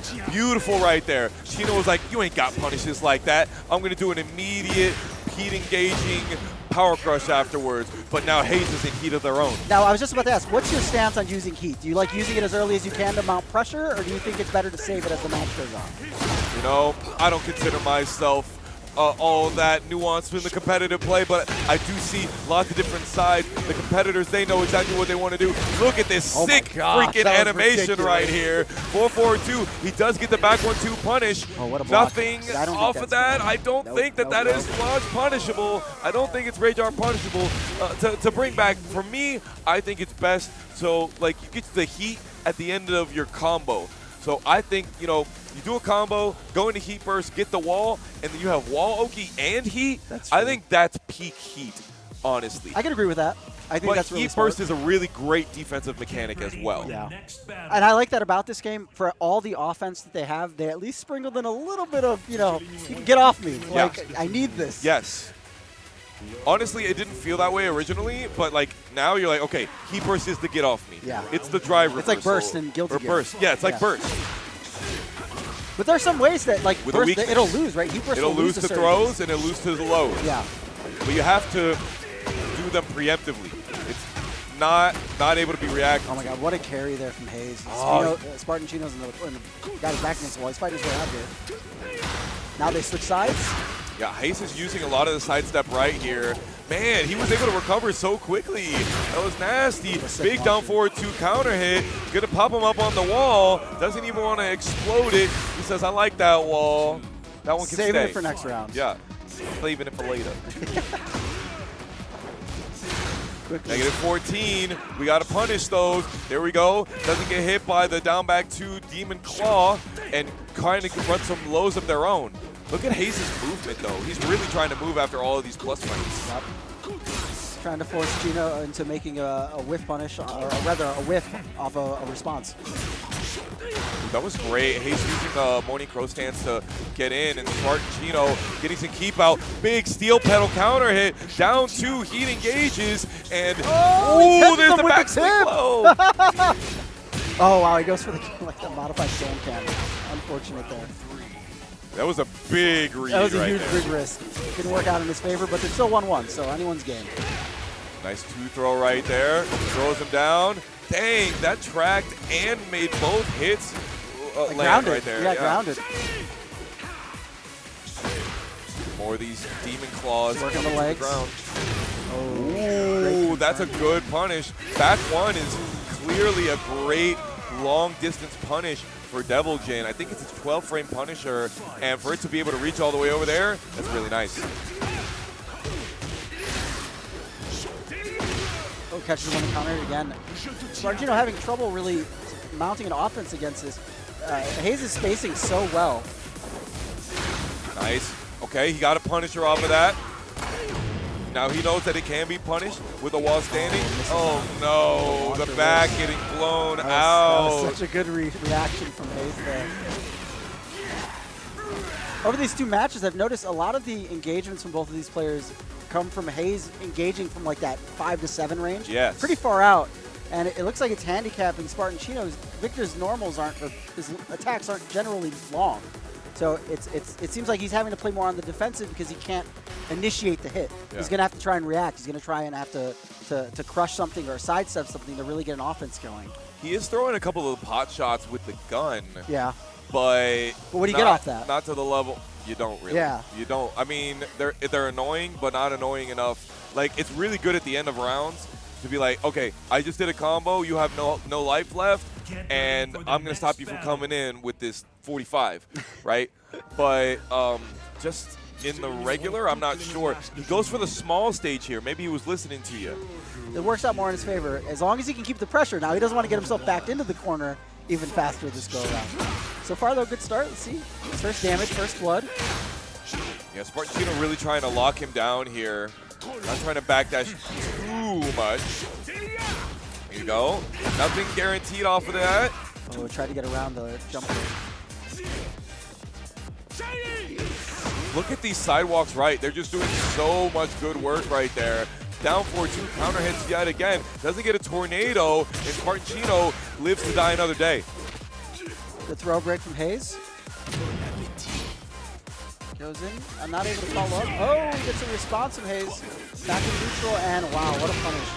Perfect spacing punish. Yeah, he went for a hot knee. I feel like that move has like some really not good hitbox. Big wall standing too. Lots of this. Look at all that he has said that I have got those. We love that. A crowd pleaser. That's right. Spartantino eating the. Oh, good throw break. Nice. He's running the pot shots now. Once again, Hayes has got heat, but he spends it. Oh man, that last hit could have been a wall splat, but luckily Spartantino got that sidewall, saved his life. Oh, Hayes aware of the jab out of the teleport from Victor.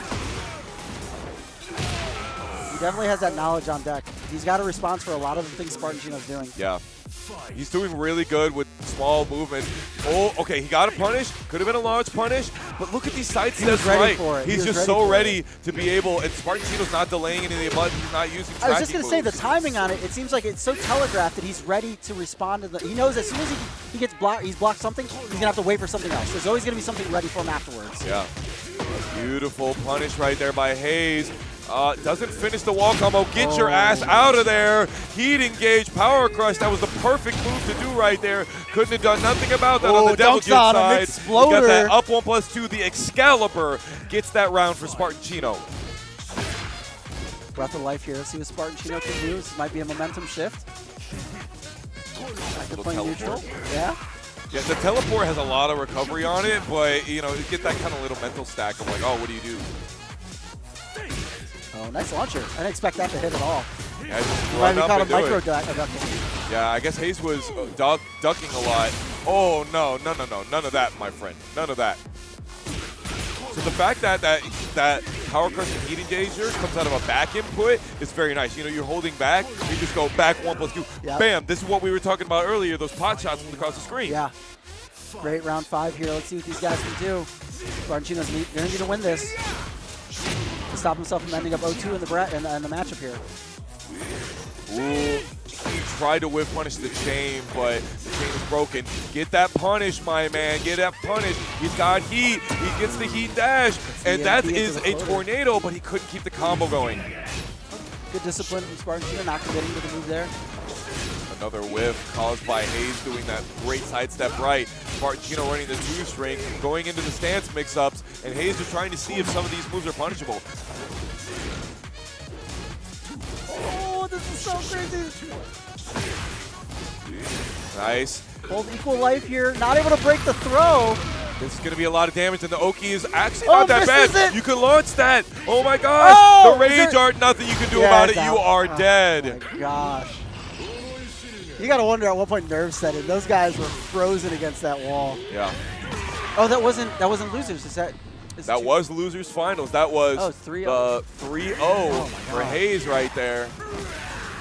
And Hayes is on to grand finals versus Slaughterwall. I played Slaughterwall earlier. Oh man. Who do you got in this? I like Slaughterwall. I do too. That's because I lost him, so I gotta. I like Slaughterwall because he's got really good movement.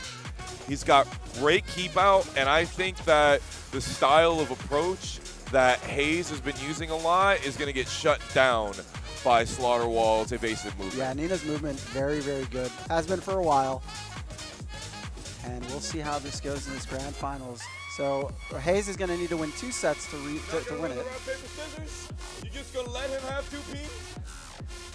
So I don't need it. They don't know. They don't even want the rock, paper, scissors. He's like, I like 1 piece side. I like being over here. Hayes likes P2. Yeah. That's pretty common for Mishima players. That That's they like the Yeah, you second get player carpal side. tunnel the other way. Yeah. No, it's definitely difficult to. So it's very interesting how you think about how wave dashing works, right? So instead of using your wrist more, Use your you thumb, use the your thumb limbs, more. yeah, your right. appendages. Yeah. Yeah. So what do you think that Hayes can do to kind of shut down some of that evasive movement that Slaughterwall sees and uses? I mean, in my experience playing against Slaughterwall, a lot of my punishes against me came from me not spacing it. And the way Hayes plays, the fact that he engages some sort of a mid-range rather than like up close and personal, he has to just be mindful that Nina's evasiveness might bite him in the ass if he doesn't space that well. So I want to see him engage from a little bit more of a closer range to just ensure that he's not getting whiffed. Right. But other than that, I also want to point out how much pressure Nina can give you in a short period. And a lot of it is a knowledge check in itself. We don't see a lot of Ninas. Slaughterwall is a native to our Central Florida scene, but you don't see Nina as a whole in the game. So I don't know. What do you think that is? Hayashida step? You think it's because it's hard? I think it's Hayashida step is way easier than wave dash. I suppose so, but I think not on stick though. I feel like on stick it's hard. I think when you see people do it, it's intimidating. Yeah. I think she's an intimidating character. I think I completely agree with you. Yeah. Before I asked the question, I had that thought in my head. She's known as like, you know, the instant wall standing one combos. Yeah. She's like, oh, you know, you look at that and like, oh, you need that to win with this character. You don't. Well, and the other thing is that while doing these, like a lot of these inputs, you don't want to screw up because if you do something incorrect throughout that process, you can get a wrong input and just lose off a counter hit. Like, so you got to be really on point with her. And Slaughterwall definitely is. So we'll see how this goes. Good while standing. And notice Hayes coming in with a. He was coming That's in exactly what with I'm the talking wave about. dashes earlier. The wave dashes were fine. The morning crow stance not fine. That's exactly what I was talking about. That mid-range engagement, Slaughterwall is ready to punish it, created space, and made it whiff. He's perfectly content playing at that distance, too. Slaughterwall doesn't need to go in. Yeah. Nobody yet is punishing that two-hit string. Aha, he knows it's a high. Love that. Heat smash, got a little bit of business going on there with the chip damage, and then while standing one, it is a pretty crazy mix after a lot of these heat smashes. Catches him on the counter hit. Beautiful from Slaughterwall. Pushing Hayes to the corner. Gets a mix-up off of this. Yeah, one for the stanky leg into the heat burst. There's plus frames on the stanky leg. Nice. Just doesn't even want any of that stuff, so get over there. This is a huge showing from Slaughterwall these first 2 rounds. Yeah, very, very much in control. Ooh, catches him on the counter hit. Challenged it and lost. Hayes mounting good offense here in round 3. Yeah, when you block that big claw that puts you in crouch after the morning crow, you're -8. So you are in trouble afterwards, and that's why Slaughterwall got counter hit there. Ooh, nice block. I'm gonna have to figure out how negative that stomp is because it can't be. It can't be. Goes for the throw. Nice duck from Hayes. Keeping Slaughterwall with his back against the wall, but Slaughterwall's fighting his way out. Eats the launcher, the all crush. There's that turn stealing move right there. Slaughterwall went with the sidestep into sidestep 4-2 after the forward 4, and Hayes was like, nah, I'm not having none of that. I know you want to do something after this. But I'm not seeing that he knows the follow-ups are coming. Good lunge punish. We got Beautiful. slapped back to reality. Whoa, there goes Oh, gravity. right under the gun. He's like, nope, not taking that. Another 4. Got this again, twice in a row. A lot of people were talking about how it's difficult to deal with Nina's guns, but as long as you know that there are 3 shots, you can easily get a while standing punish on it. Oh, not breaking the crouch grab. Super cool grab. I love that grab. It's one of my favorites. It's so cool. Yeah, round 5 here. Nice duck under from Hayes. He knows. Doesn't get a full juggle off of it, though, so Slaughterwall getting an extra life here. Uses the wake-up kick. Hayes gets a great whiff punish. Goes for that low demon claw, but Slaughterwall getting a punish. Gets to go right back, but Hayes getting a jab punish of their own. A lot of damage here. No throw from Hayes. No throw break, rather. Hits the wall. Ooh. Catches him. No, he doesn't! Oh! Tekken camera angles. The smile on this dude's face. Some is like, things never change. you know, Tekken 8 has changed us a lot, but hitboxes never They change. stay the same. That was crazy. That would have taken the round. Absolutely, Yeah. 100%. That was the absolute correct read. So they're going somewhere ready for the slightly next larger, battle. right? I think, yeah, this is definitely bigger than where they were previously. Yes and no, because Sanctum has, I think that's where they were. It has the breakable walls. That's and fair. That's actually, I think this is one of the medium size, Yeah, small to medium stages, if you ask me. And it doesn't have breakable walls. It doesn't have interaction. Ooh, catches him on the counter hit. Flutterwall trying to do sidestep button right there, and was very negative. Couldn't do anything off of it. He keeps missing those follow-ups after wipe the floor. Keep it simple, I say. All right, both these gentlemen meet. Oh, good string there from Slaughterwall. Able to do so much danger. Gets the rush and the mix-up on OG to take round one. Yeah, in Tekken 7, she didn't have a follow-up to sidestep forward. Now she has sidestep forward too, and it will counter-hit launch you in that situation. So you can see Slaughterwall is running it quite a lot. Oh, nice launch. Nice wall standing. Able to bring Nina to the corner here. Slaughterwall getting hit on over and over and over and over. Camera angle twitch again, and there we go. Slaughterwall tries to go for the tech roll into immediate wipe the floor, but Hayes was having none of it, using the generic down 4 to close out the round. Okay, here comes the throw. Don't get up. I know you don't want to get up, but you should have got up right there. That hits ground. He missed the follow-up on the up four. Yeah, I didn't expect that. Very unfortunate. He definitely needed that combo. Good throw break, it off here. For the bear claw.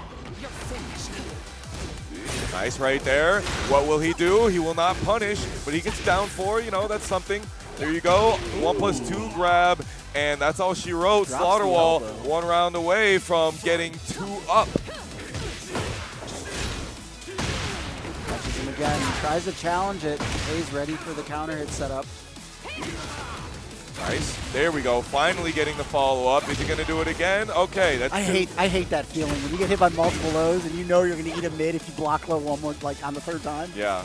Well, the mid follow-up is actually guaranteed after the wipe the floor right there that he was doing. Big heat dash right there, but he missed the combo. with the tip of it. However, if your back turn on the wall, you might not get hit. That's the way that the back turn wall splat works in this game. It actually gives you invulnerability, and we are scrambling out here. We at IHOP, we scrambling.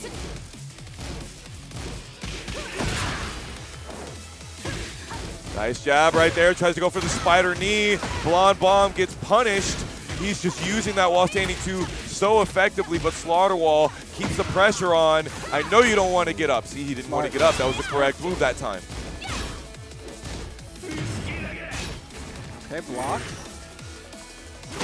Nice, Oh, no. right there. He tried to go for another one of the chains, but Slaughterwall goes in with a running Blonde Bomb and yells. Launcher. Big damage here. No rage art? I was going to say, that would have been the better art. option there for sure.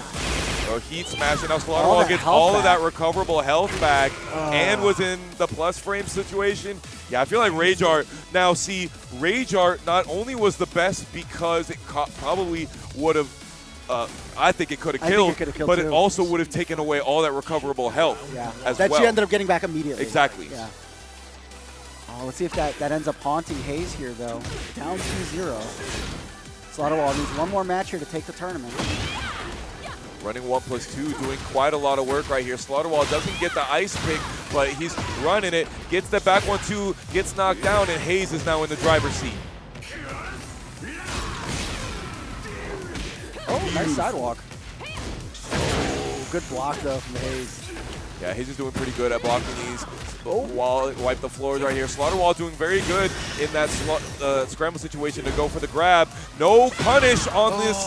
I want to see somebody get this launch punish here. I don't think he pressed him. Oh, he did. He did. He did. And that Rage Art, it hasn't fly so far up. Yeah. Maybe during that animation, he's really evasive. Yeah, I feel like I can't hit him at all. Like, you gotta do like a hop kick or something. Jump up there with sure. him. Like, Hayes. anything would have killed him there off of that too. He had a sliver of health. Definitely. Beautiful, great punish right there. Slaughterwall doing good with that Nice first flow with the knockdown. jab. Yeah, and this is Nina. Oh, he's missing his follow-ups. That was a quarter circle forward 4 right there. Not a forward 4. Unfortunate. That's what we were talking about earlier. You know, one missed input with all the inputs you do as Nina, and it, you know, now the tables are turned. Yep. Up, get off me. See what he has here. Hayes keeping the pressure going. That's gonna be big damage here. He burst into all of that, bro. Good block. Good block. He's not out yet. Slaughterwall just needs to put on the aggression a little bit more. He can get some of this recoverable health back as long as he doesn't get his stuff ducked or whiff punished. Oh, nice jump back. Yeah. He has that now. I think it's just back 3. I think all you have to do is back 3, and it does that that backswing blow into dive kick. A big damage here. That's almost 50% off the one combo. And he's trying to bring it back here. Wants to get a no-round Brown. That would put a great stamp on this third game. Good throw break. He's been really on point with that lately. Sweep the leg. Goes for the heat dash. Tries to delay the third hit. Succeeds. Slaughterwall coming right back, though. Oh, right back on the wall. That is. And just like you said, no round Brown. That's a very, very important round for him. Obviously, he needs it to stay in the tournament, but hopefully it's a morale boost. He still has this in his he still has this in his pen. What do you think did it for him there? Like 3 rounds straight. That's pretty nasty when he was, you know, kind of getting handled in those first 2 games. I think his defense improved. I just think he was able to block things a little bit better. He wasn't eating a lot of the pressure that he was. His throw breaks were definitely on point. Yeah. So overall, I just think he's adjusting to the matchup and maybe not trying as much to challenge. Maybe more so with punish. Yeah. Back to Sanctum. Slaughterwall's safety safe. Oh my gosh, he tried to go for the long range. You have guns after that hit, but Hayes was having none of it. Just ran right up and got the launcher on him. And now we're in heat. Now we got the hell sweep combo, and you're with the back to the wall. Oh, man. Slaughterwall's defense is sort of taking a dive right now. It's a tough game when you don't have momentum on your side. Yeah, and it's mental duress. You're going through so much. These matches are so intense. There's so much hyper-aggression from both these characters, and it can take a toll on you. Yeah. Slaughterwall starts off the round with a big counter hit, low string, doing lots of damage. Hayes getting the wall standing 1, going for more of those plus frames, and Slaughterwall just keeps massing into it. He's been hitting him with a lot with that kick. Oh, nice back turn. The splatter. Oh, dang. Just the scramble situations have been so dastardly for Slaughterwall. Can't lose that hit. That was great. Well, it was a low crush, right? That was sick. Careful. He really wanted that wall break. Beautiful. He must have been aerial. Otherwise, he wouldn't have been able to get that heat burst. Oh my God. Do you think he should have rage guarded? I think yes, especially after the heat dash right there. Yeah, I thought that's what was going to happen. These guys are, I mean, he still won luckily, but man. It's hard to keep track of all your resources now. We have resources in this game. Slaughterwall not trying to parry any of the hits of the laser scraper. We shall see what goes. Nice punish right there by Hayes on the geyser cannon. It's a side splat for extra damage. Thought it was going to be a front splat.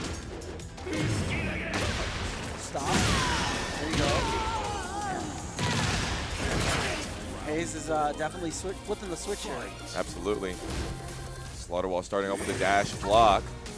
Just trying to not be too committal, but gets counter hit by the down back 3 and gets steel pedaled. No attempt to punish on that yet so far. Slaughterwall is just letting Hayes get away with it. Yeah, that knowledge check really giving dividends for Hayes here. He's sidestepping correctly. He's getting a lot of counter hits. Slaughterwall seems to be kind of knowledge checking with his health bar.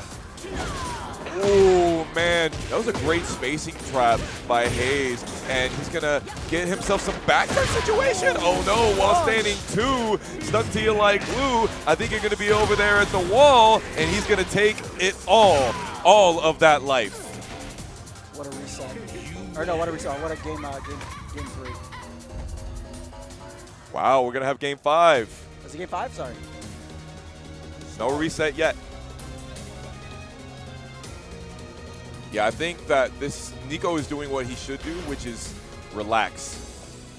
just kind of take a second to breathe because it's just such high-octane action. Yeah, he was doing very well in the beginning, and I think they're trying to match each other's intensity, but that's Double Jin kind of shining. He's getting a lot of counter hits because a lot of his moves have that property to them. He's able to get full combos off of them. Oh, there we go. Slaughterwall finally using the sidestep one snake shot and getting the huge Hellbringer counter hit combo and putting Hayes in the corner.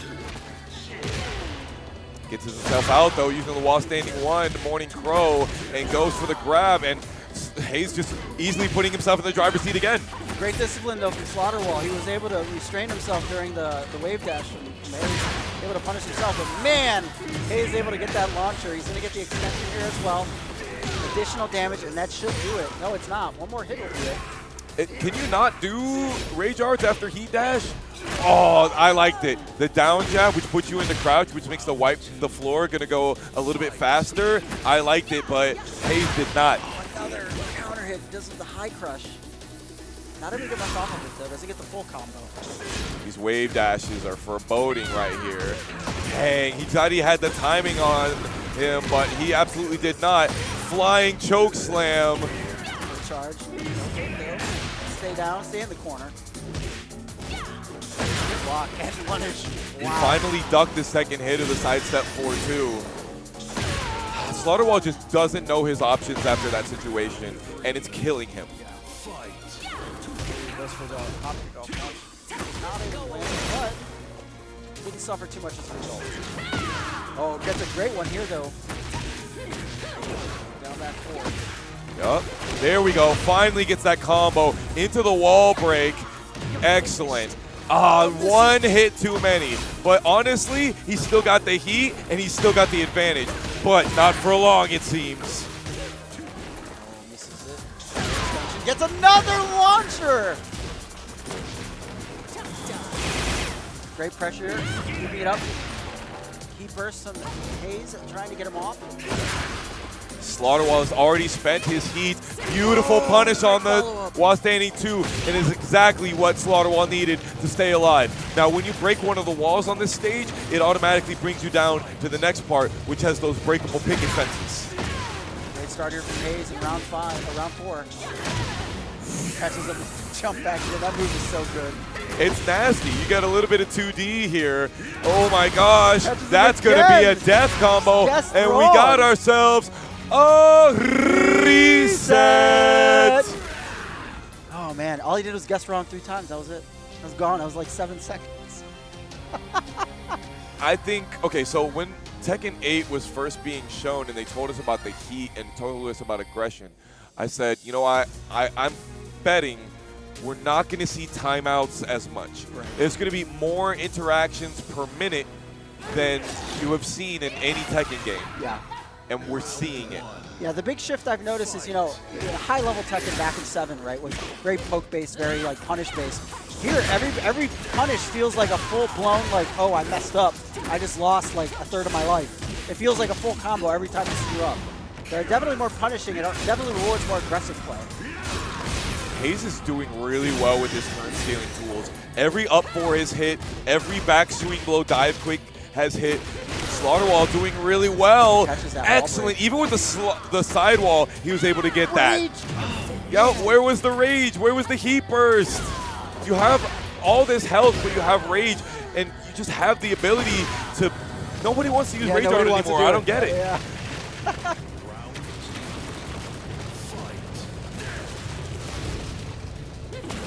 See here. Great 1-1-2 from Hayes.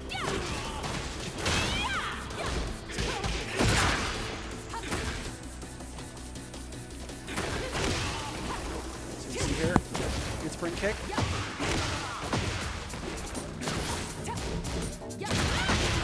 Slaughterwall putting a lot of pressure on Hayes here, able to take one round apiece in this reset. How you doing, Sid? What's going on, brother? What a grand finals, huh?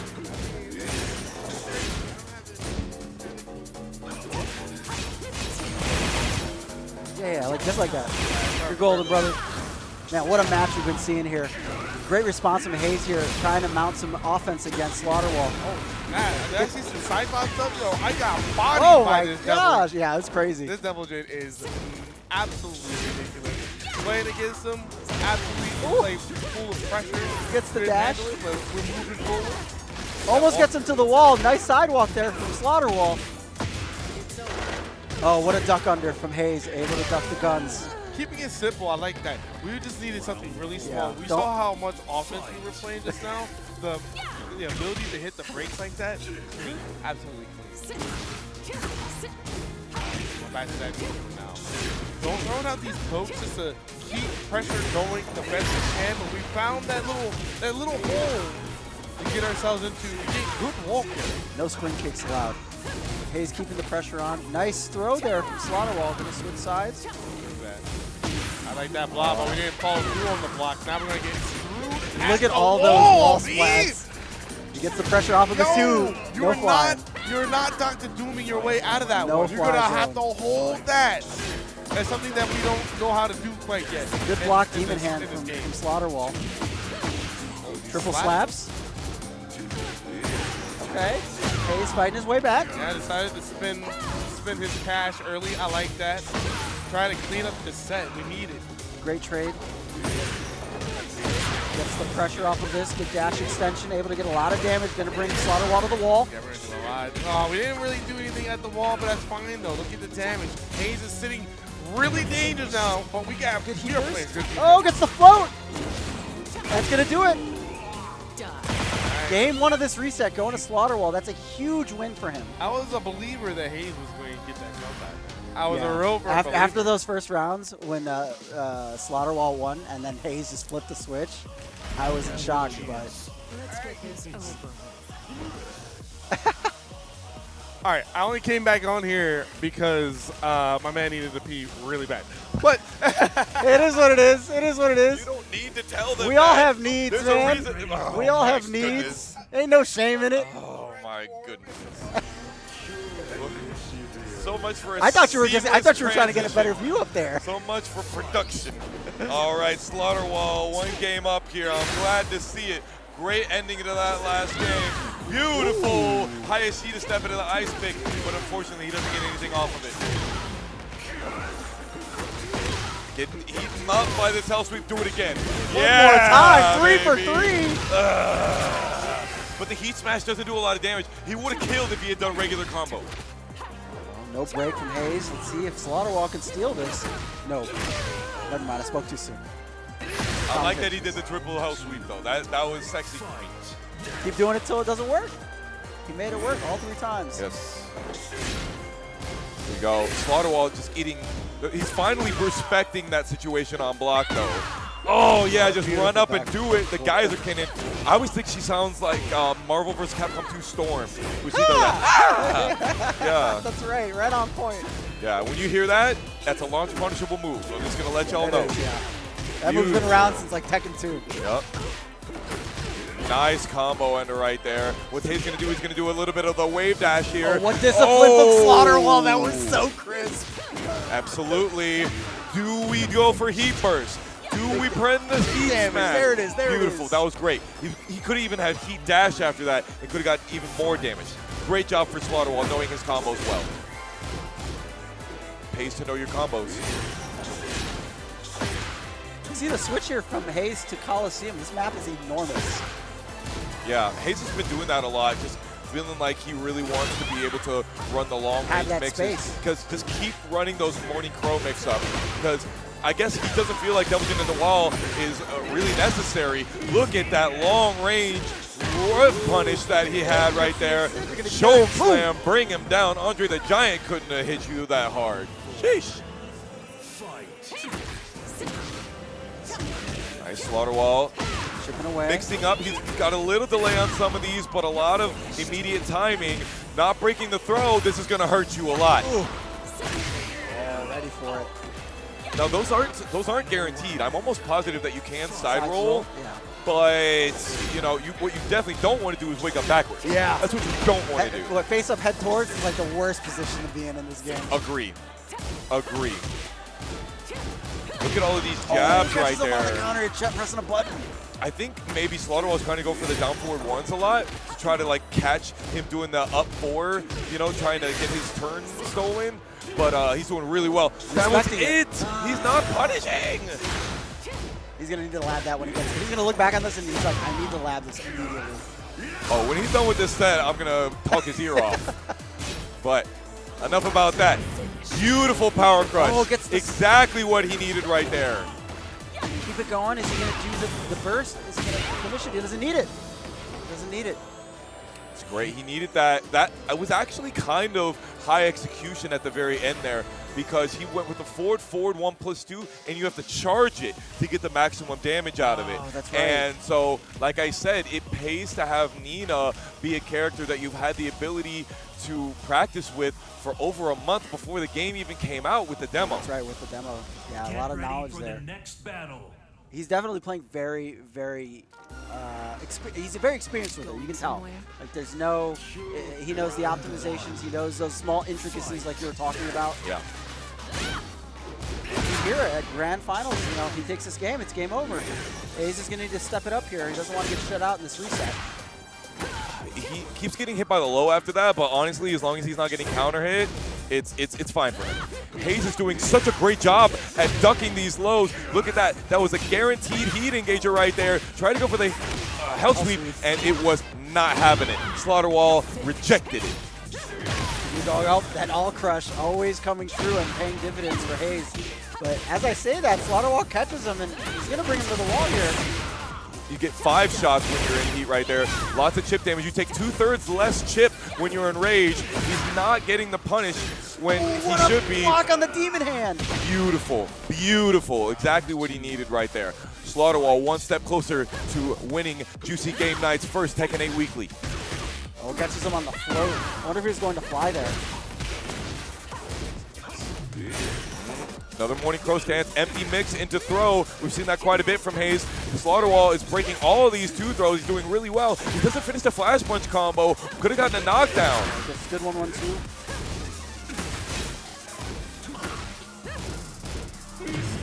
He bursts, So goes, much patience. says, get off of me. I don't want to be at the wall against this character. He's not going to get broken. That throw is not going to get messed with, bro. Oh, on the counter. That was beautiful from Slaughterwall. And he's 1 round away from ending this tournament. Yes, sir. Tournament point right here. This is the one. This is where you make it count.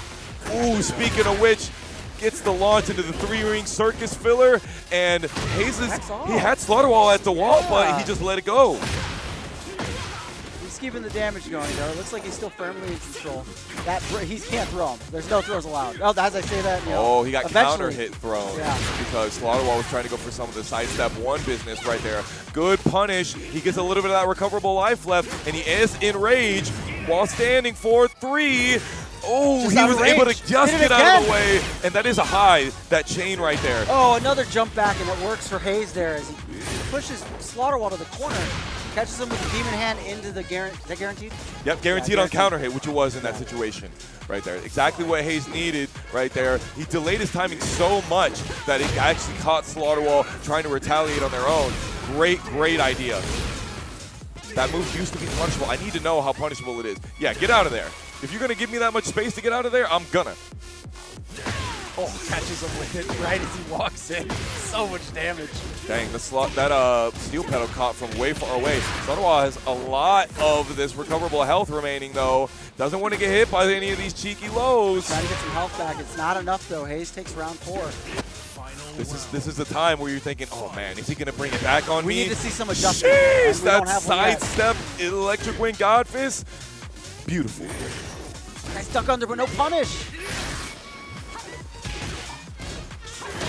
Oh, wow. I can't believe that. I thought that was Yeah, I thought the sidestep 2 was going to float. He didn't wait long enough for Good block. him to recover and actually get the back turn business. Spring kicks save lives in this game. I'm telling you, heat burst, don't die with it.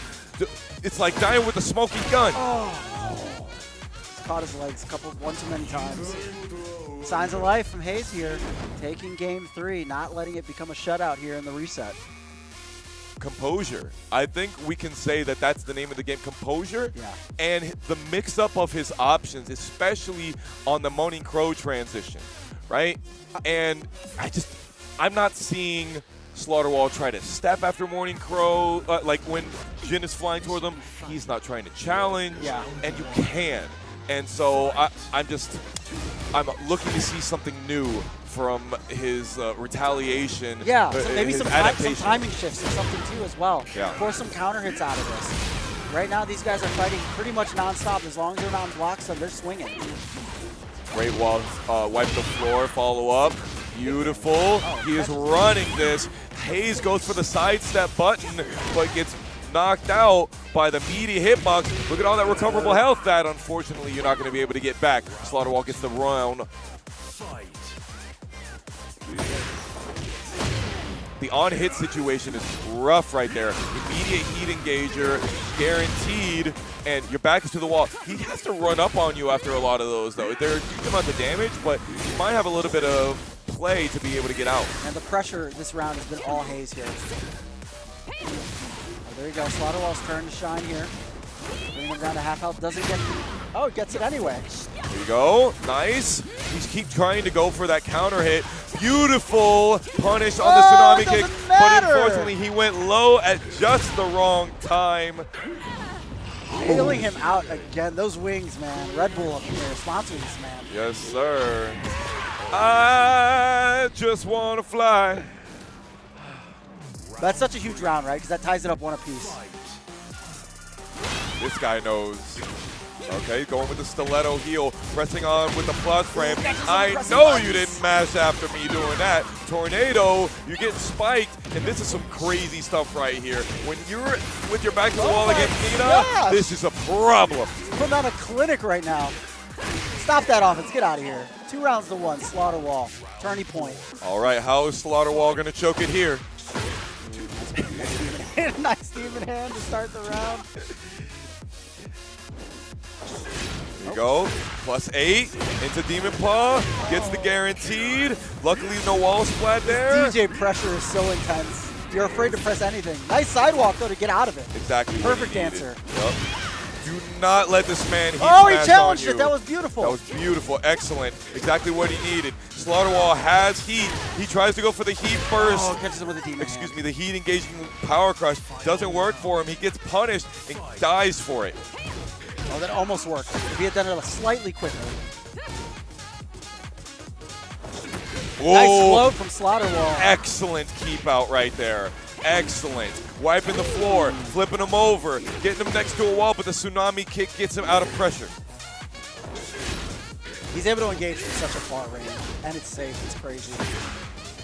No punish on the crotch kick right there from Hayes. He did give it a shot, though.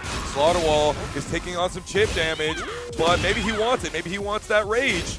Good discipline from Slaughterwall, but it's not going to do enough as Hayes takes round 5 here, making it 2 games apiece. 2 games apiece.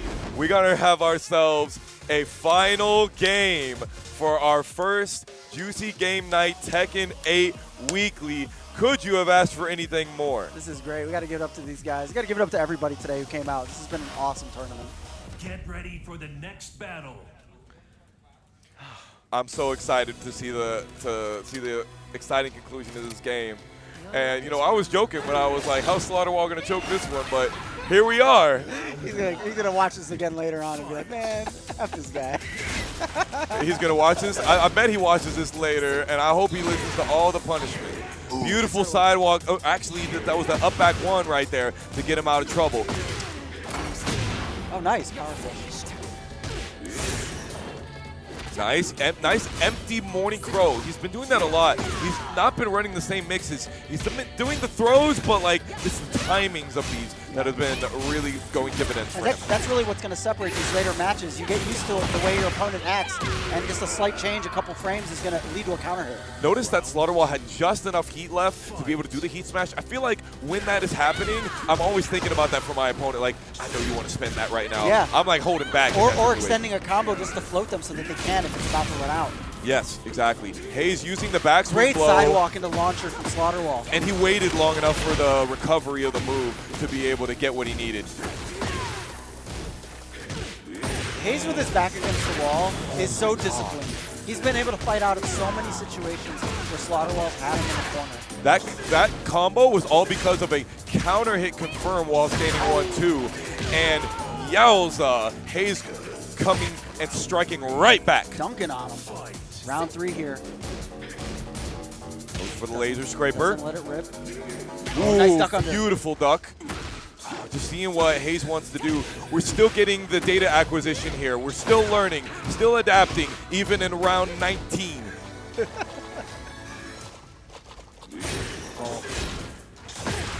Ooh, can't step out of that. Gonna have to try something different. Maybe a low crush option. Has to block the transition again, but Slaughterwell's defense is looking pretty good right now. Yeah, right now he's on a rampage here, blocking everything that Hayes is throwing at him. 26 There's that seconds. movement. There's that movement. Ooh, Able to yeah. get it. That micro sidestep into the launch. He missed the while standing 1 loops. This is what we were talking about earlier, the high execution. Does it He back? could have killed, but is 15 seconds going to be enough time for Hayes to bring it back? Maybe if he uses the Rage Art here. He should get the wall. He does not get it, though. Oh, gets the Hell Sweep. There he goes. There it is. Okay. All right, first one of the set. This is finally Hayes' time. And what a time to use it, right? This is going to put him at tournament point. Yep. I think that's the longest round we've had all day. There's 4 seconds left? Yeah, 6 seconds left. 6 Kill him for that. Ooh, Thank you. catches him with the Finally, launcher. somebody launches that Geyser Cannon. Get him through that wall. 50% or more right there. That's a hard wall break, so you have to shoot it twice Yeah. in order to break it. Catches him again with the micro sidestep. Beautiful. Now, again, it's a tornado launch instant right there, so that's about as much damage as he can get on it. Hayes is in heat. He's got all of this recovery. Look at all of the health that he immediately got back. I don't know. I know That's you not didn't what- mean yeah, to do no, that. definitely I didn't think put he it on. did down forward 1-2. And got the 12. And Slaughterwell knows his combos. Taking advantage We got of that. ourselves a double Luigi! Final round! Let's go. Let's see what we got here. This opening's going to be very important. Yep. Both of them playing it pretty safe, going with the backdash and the back sway options, respectively. While standing 1-2, immediate counter hit. High sweep. Gets the mid. He's still got heat. He's still got heat, Strider. Oh, what a whiff! You cannot whip What a on this whiff! character. And Hayes takes it. If- 3 rounds to 2 after the reset and wins our first Juicy Weekly. What a